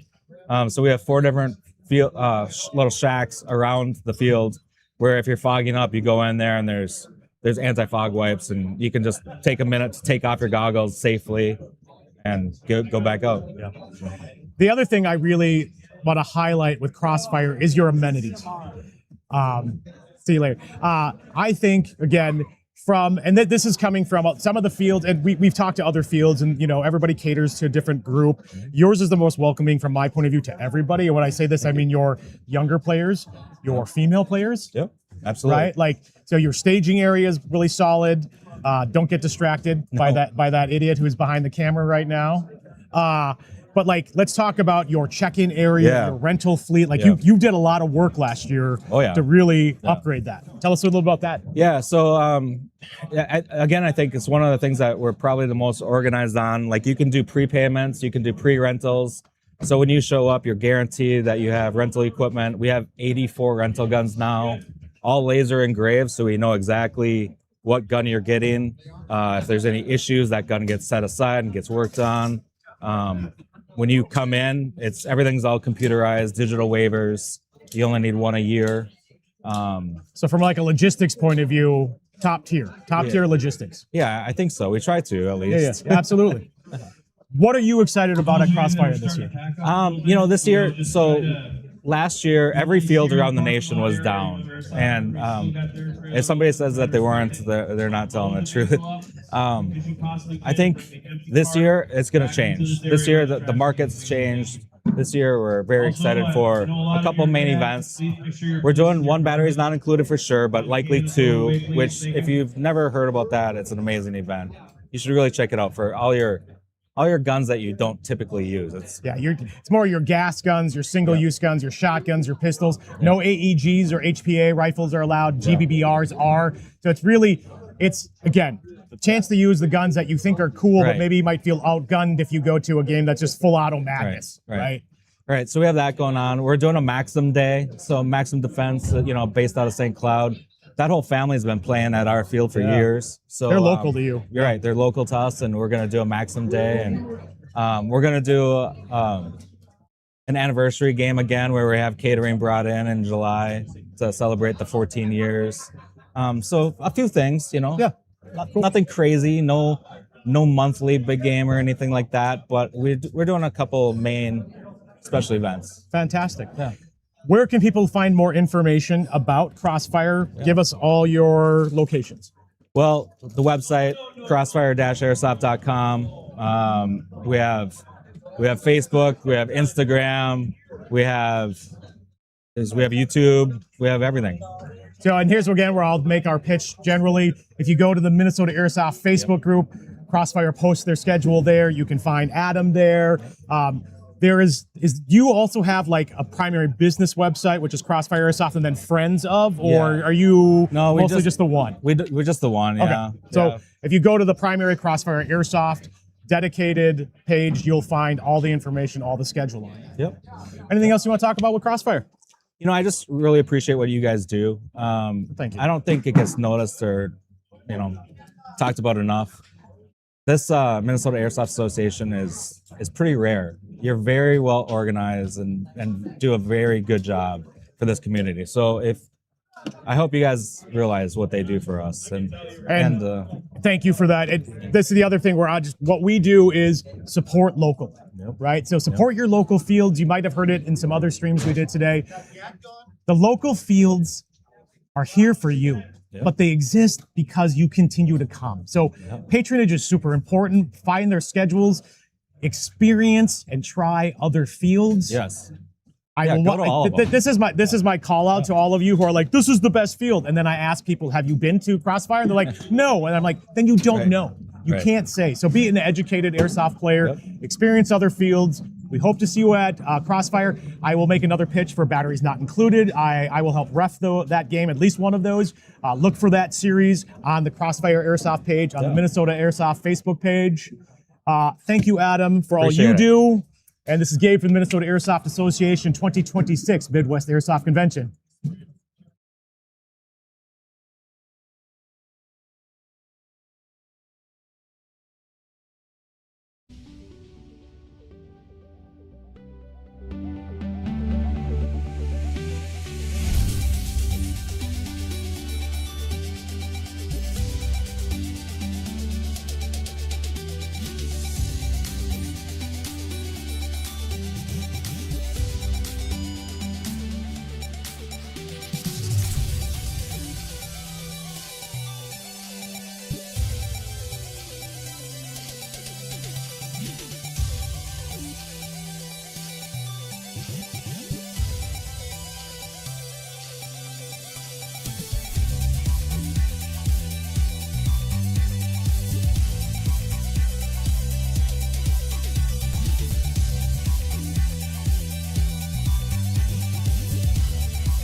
Darling, you know I'm a bit tired or more. You want me to stay far away for sure.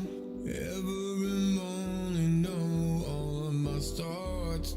Yet I'm tired, but I'm still tired.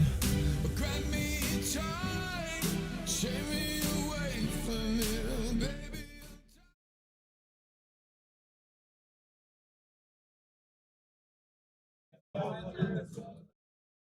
Hey guys, it's Gabe from the Minnesota Airsoft Association at the 2026 Midwest Airsoft Convention. I am here with John from Airsoft Armory. And John and Erica, I'm just going to shout out to Erica, have some exciting news. We'll get to it. But first, I just want to say, John, thank you for coming. Let's talk first about you. We were just talking. You are an Airsoft player. Yep, I started as an Airsoft player about 5 years ago. About 5 years ago? Yeah.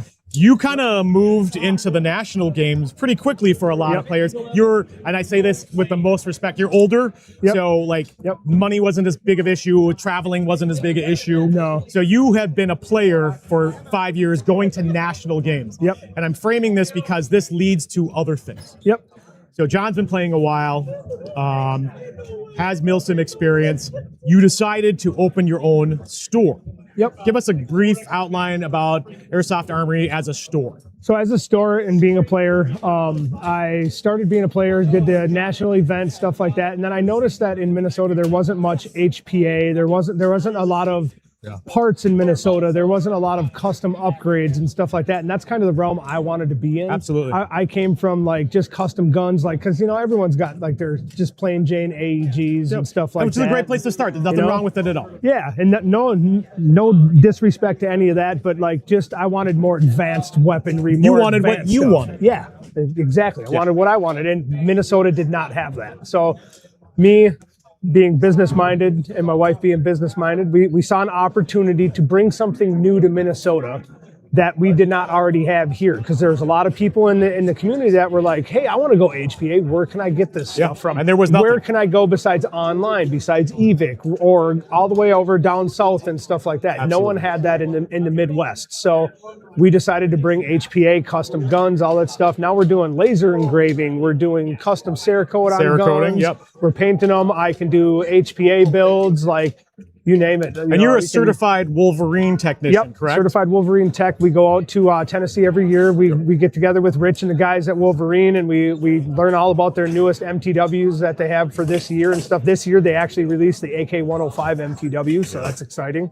So can't wait to get my hands on that and play with that one. So Absolutely. But yeah.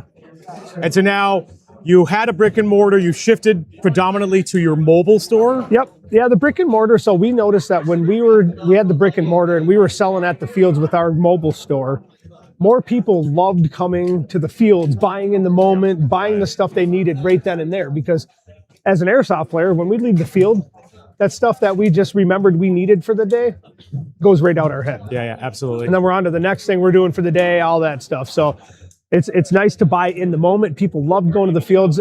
We'd have people coming to the store and asking when we were going to be at the field next because they wanted to see us at the field. So that being said, we just decided to like close the brick and mortar because it was more overhead than what it was worth. Absolutely. So we ended up closing that up, and we found our avenue of being your in niche the with that. mobile and stuff like that. The fields love the support. They love having the store out there. And I think that's a really important point. If the fields have to supply their own stuff, that's extra overhead for them. Right. If they can have a mobile store show up, then they don't have to have that. And then it gives business to a local business, our local retailer, but also it's something for the community. Yeah. So we talked about you. We talked about the mobile store and Airsoft Armory as a store, because you can also order online at airsoftarmory.com. So that is still another resource of which they will bring to field. So if you order something online and be like, I'm going to be at Big Lake, you can ask them when they're going to be at Big Lake And next. we'll bring it to and you they'll bring free it of to you, charge. which is always great, which I'll just once again say for pyro, where there's hazmat concerns with that. Yep, definitely. Give me a second. And then, now let's talk about your new news, which you did release earlier this year, but let's talk about Champion Valley. So yeah, Champion Valley, we actually got the opportunity to actually run some airsoft games at a local field down in Lakeville, Champion Valley. So A lot of people don't know about this. There is a field in Lakeville, 20 minutes from the metro. Yep. Yeah, right now, and it's they have 160 total acres on that land. Only a small portion is developed. They run a lot of paintball on that field. Now, airsoft, they've ran airsoft on that field Sundays only for the last 12 years under Crucible Airsoft. Yep, under the Crucible guys, and they moved on, right? They Yep, just had Crucible other is things actually they're moving on. Tyler's moving out of country over to Australia for some family stuff, and he decided that he would like to pass the baton on to us and see if we could continue the airsoft over at Champion Valley. And we decided to step up and run games on every Sunday out there. Hopefully we can get the community built out at Champion Valley. We can start opening it for Saturdays and Sundays and build the field more. And that's the big thing. So this is, I'll call it a diamond in the rough. Yeah. That people just didn't know existed. Again, a Lakeville location in the metro. Today we've been talking about your circles of how far you're willing to travel. And it's we've been, 25 minutes south that's from the St. thing. Paul. We've been talking hour, 45 minutes to an hour, and then you're outer. Here, we're actually shrinking. This is the first time we've talked about a field where if you're in the metro, again, granted metro, now that's a shrinking window. So this is a place close right now, only Sundays, but the more that you guys come out and play this field, support this field, it's not to say that the owners don't like airsoft. They're misinformed. They don't have the proper information. They don't know what airsoft's all about. So if we can bring that community out there, show them what it's all about, they are totally open-minded on building that field to its fullest potential. And I think that, again, that's the big thing, guys. When is your opening weekend? April 12th is when we start running Sunday, games. April 12th. Yep. So be watchful of that. They have already promoted, and here's where I'm going to say, I don't know, I'm not going to associate it with you. Erica at Airsoft Armory is a wonder at promotion. So you will see the ads both on Airsoft Armory sites, on Champion Valley sites, on the Minnesota Airsoft Association's Facebook site. You are not going to be surprised that the game is happening. You will know the schedule.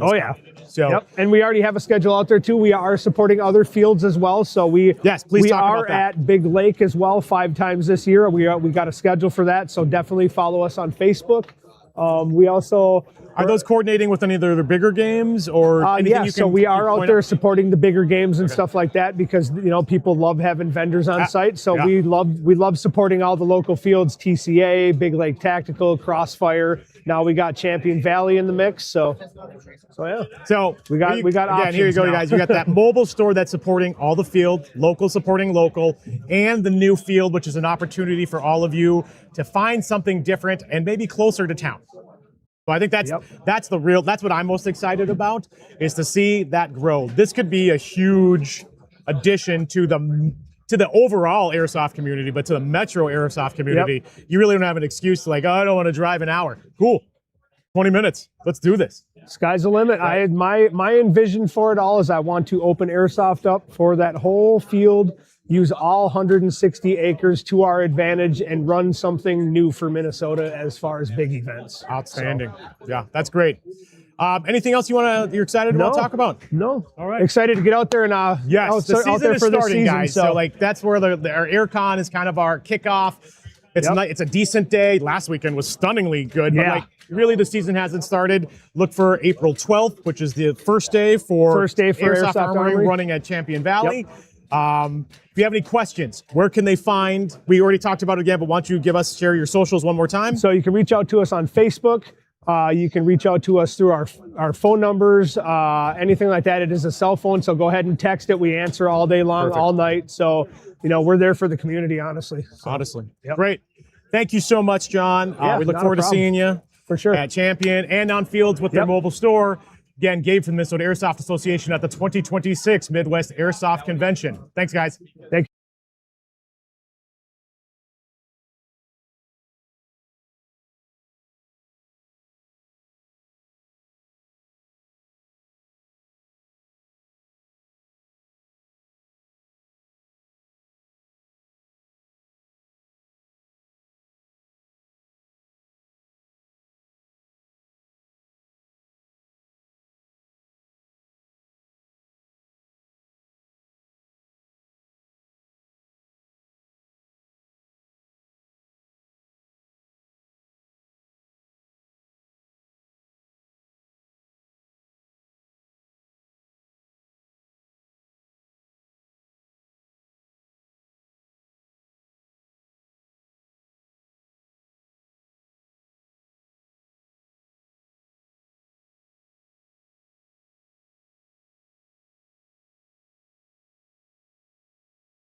right. Hey guys, Hey, it's there we Gabe go. from the Minnesota Airsoft Association. There you are. That's the camera.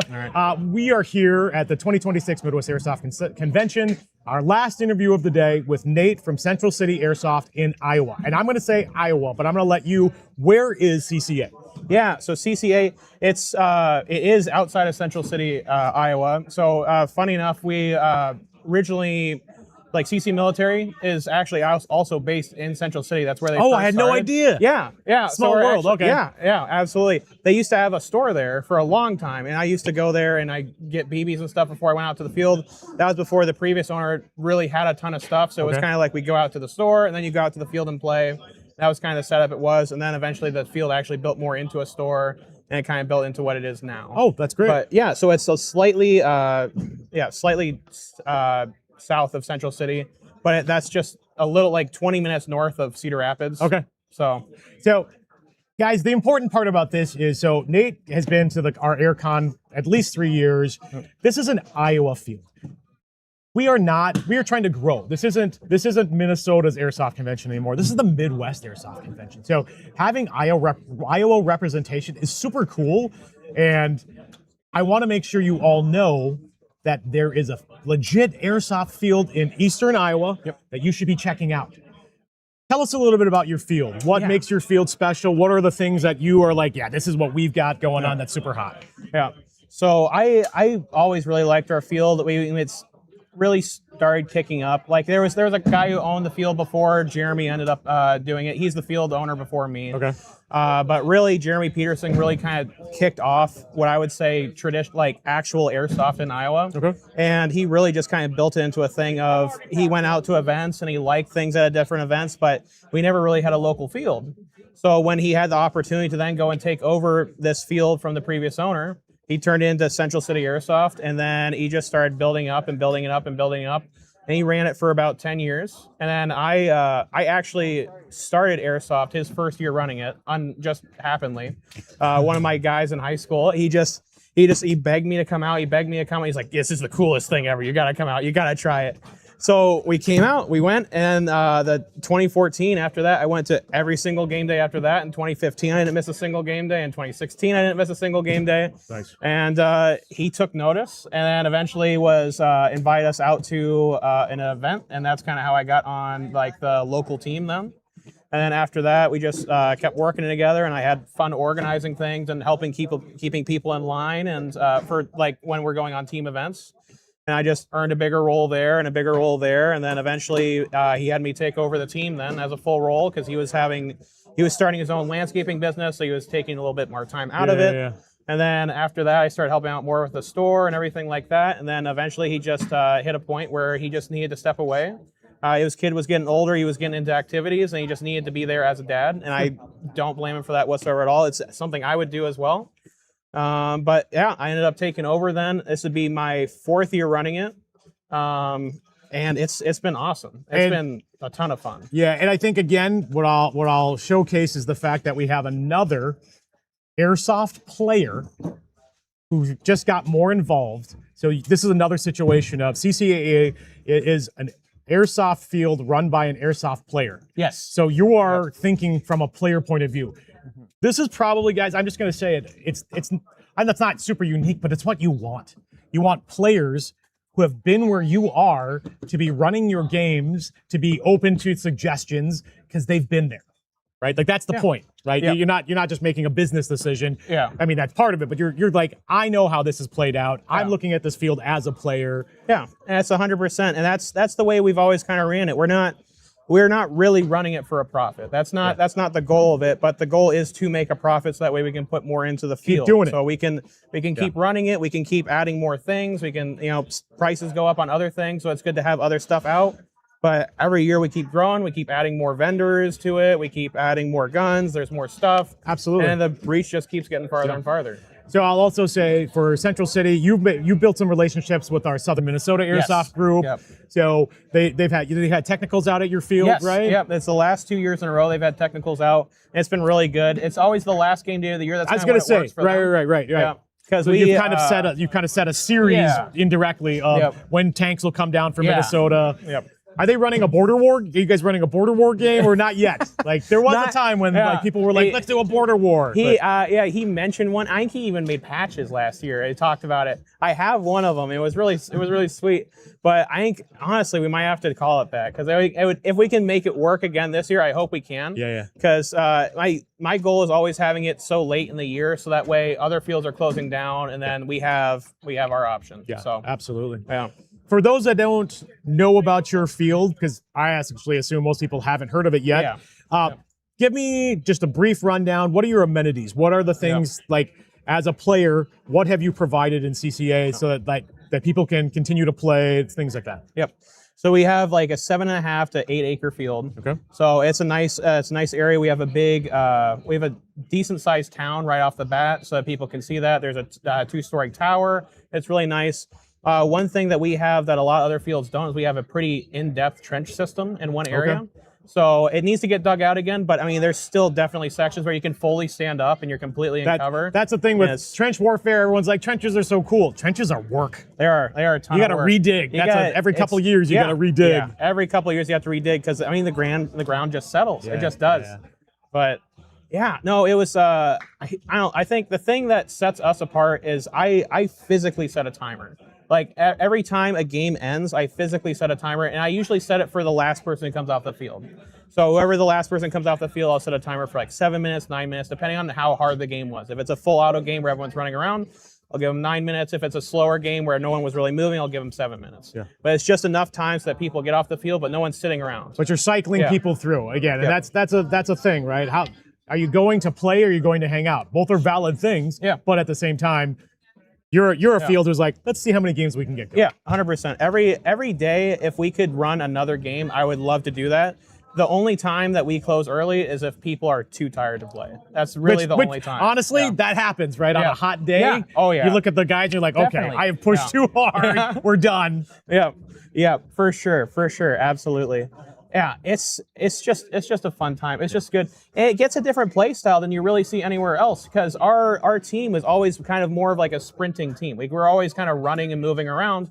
And just by happenstance of having our players and stuff out there, it's kind of moved to more of an aggressive play style. But we do space our buildings out. So like one of our field is a little bit different in the way that we still go off of FPS, at least right now. So we haven't switched over to joules yet. But we also still have the bang rule, which a lot of fields have had problems with. But our field we don't really have problems with. But we also measure in between buildings. Okay. So every single building is 10 feet farther away than another building. And then on top of it, we always reinforce that if you do want to get into that closer combat, you can always bring a rubber knife, and we have rules around that. So if you go and you actually take someone down with a rubber knife, they're out for the rest of that game mode, or the rest of that. There's different game modes where there's like sections where you're attacking different levels. So you you're just out have for you that have a pretty round. well defined surrender rule, which Yes. normal people would maybe call it that, or bang rule. Yep. Cool. Yep. So it's good because my goal is to keep the younger kids out, because if we don't have more younger kids out, Absolutely. then it's not gonna build the community. Yeah. And they bring their dads, which is great too. And it's always fun. Every year we get more father-son combos, and it really warms my heart to go and see them because I love seeing them go out and play together because I mean it's core memories every time. Absolutely. Well, and like that's also the weird transition you were kind of saying. Like the kid wants to play, the dad goes with them, then the dad likes it. The dad's the one with the money. Some of you know exactly what I'm talking about because you've been guilty of this. Tell us a little bit about the Airsoft community in Iowa. Yes. I haven't played in Iowa, again, for like 20 years when I'm trying to remember the whole group, but there was an there was an Iowa Airsoft Association back in the day, but that's long dissolved. Yeah. Right. So some of the people from that are still around, and they still come out from time to time. But it was a lot of time. And there was another group out there that was based out of Cornell, and they had the Cornell Airsoft, and that switched over to an Iowa Events Airsoft. But they started that one game that was in Burlington at the middle school. They started hosting there, and then they just stopped at one point, and it was for family. But I mean, I mean, Airsoft's work. Yeah. Right. Like Yeah. you gotta have the right mindset to keep it going because it's, as you already said, you want to be sustainable from a business point of view, but it's also just it's a labor of love. Yeah.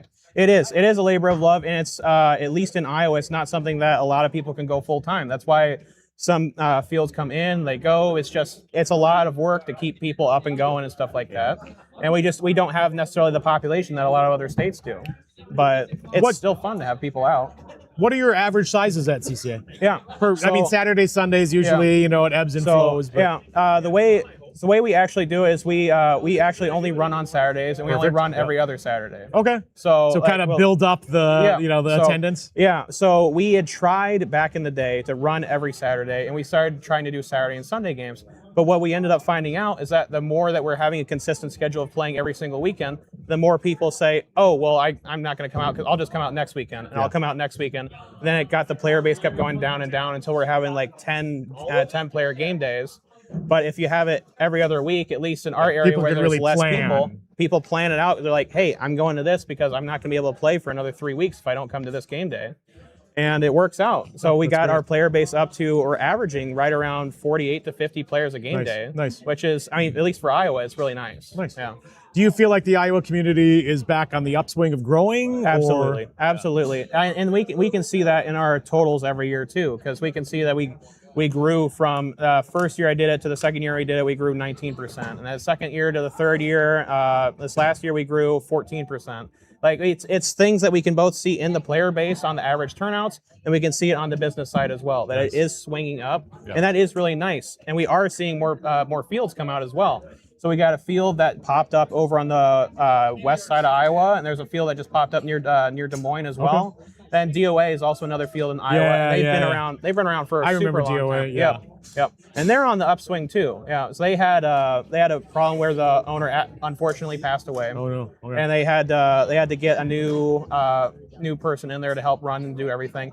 And it's good. I've seen their uptick as well, and I think it's for everywhere. I think it's growing. That's great to hear. And again, as we, as the Minnesota Airsoft Association, have been trying to expand, we wanted to build these connections. Yes. We want people to know. And so I think it's super solid of you to mention that other fields are popping up in Iowa. Yeah. So if you're an airsoft player in Iowa and maybe Eastern Iowa is too far from you, or you're not going to come to Minnesota, start looking for more of those places to pop up in Iowa, because the bigger we grow, again, when we all do better, we all do better. Yes, right. And that's something that I've always been a part of, and I will reach out to different people if they want to start a field. I'm willing to give them as much help as they can to get started and get going. That's solid. So I always want. It was something we started doing when they had an indoor field over in Davenport. We would do an event where every year in the winter we'd say, hey, we're going to try and take as many players from the CCA fan base, and we're going to go there for a game day, and they're going to come over for a summer game.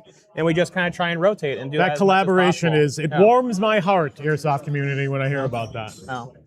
Well, where can people find more information about Central City Airsoft? Yeah, so our biggest thing right now, at least for right now, is still Facebook. Yeah. So Facebook is still Facebook, guys. Yeah. Now, we have been seeing our website has been taking off a lot more. We've gotten a lot more hits there, which is nice. And we're working on actually rebuilding the website and getting it more updated and more modern, because I feel that. we are seeing that. Yep. But yeah, those are really honestly the biggest two. I do post to all other social medias as well. That's the thing. You can find Nate's posts on, and I'm always pitching, the Minnesota Airsoft Association Facebook page. He posts there. What is the actual name of your Facebook page? It is just Central City Airsoft. It is. Yeah. So it's Central City Airsoft. I say CCA because that's how I remember it. Yep. So look for Central City Airsoft in Iowa. Anything else you want to say as we're closing out? Yeah, no problem. So we do have an event we host every year. So tell us about we it. do theme game days as well. I like to do that, base it off of different things to help different game modes pop and stuff like that. Yeah, nice. But we do have an event we host every year at the end of September. It is our 2-day overnight event. We call it Bad Moon. That's the general name we had for it back in the day, and that's what I kept going forward. But we'll have Bad Moon Uprising or Bad Moon Tropic Thunder, where one year we did base it kind of on the storyline of Tropic Thunder. There's no face paint. Political correctness. No face paint. No face paint. Yeah. We did have a team with black No camo. face paint. We did have a team with black camo, but that was completely separate. So that was, but. Outstanding. It is fun. It's a ton of fun, and we do our events a little bit differently. So other people have kind of more of an open play. Ours are slightly more structured. So we have the way it goes is basically it's a lot of game days throughout the day. But depending on how you do is how different things will change. So different game days will have 15-minute game modes, but it's building a story is the problem. So it's not the problem, but the solution. Yeah. It's building a story. It's the feature. Yes, it's the feature. So we'll have we have all of our people that are on our team, and I'll invite other people out there as well to be just NPCs walking around, talking to people, doing different things. So you feel like you're hitting a little bit of the milsim or more the storytelling? It's more the storytelling. So Okay. I wouldn't put it into full milsim, and I try and stay away from milsim as much as I can, because I feel, at least right now in Iowa, milsim is kind of not ready yet. Not Because the focus. It's not the focus, because milsim is kind of more of a subset of our airsoft culture. Yeah. And I just want to try emphasizing building out, Building the fun. community in general and just getting people out to play. Yes. Yep. Absolutely. Yep. Outstanding. Yeah. Well, thank you so much, Nate, for coming out. Thank you Absolutely. for always coming out. Again, we got Nate from Central City Airsoft in Eastern Iowa. Gabe from Minnesota Airsoft Association. Last interview for the 2026 Midwest Airsoft Convention. Thank you, everybody. We hope you've enjoyed these live streams. Look for more live streams in the future. Have a good one, guys. All right.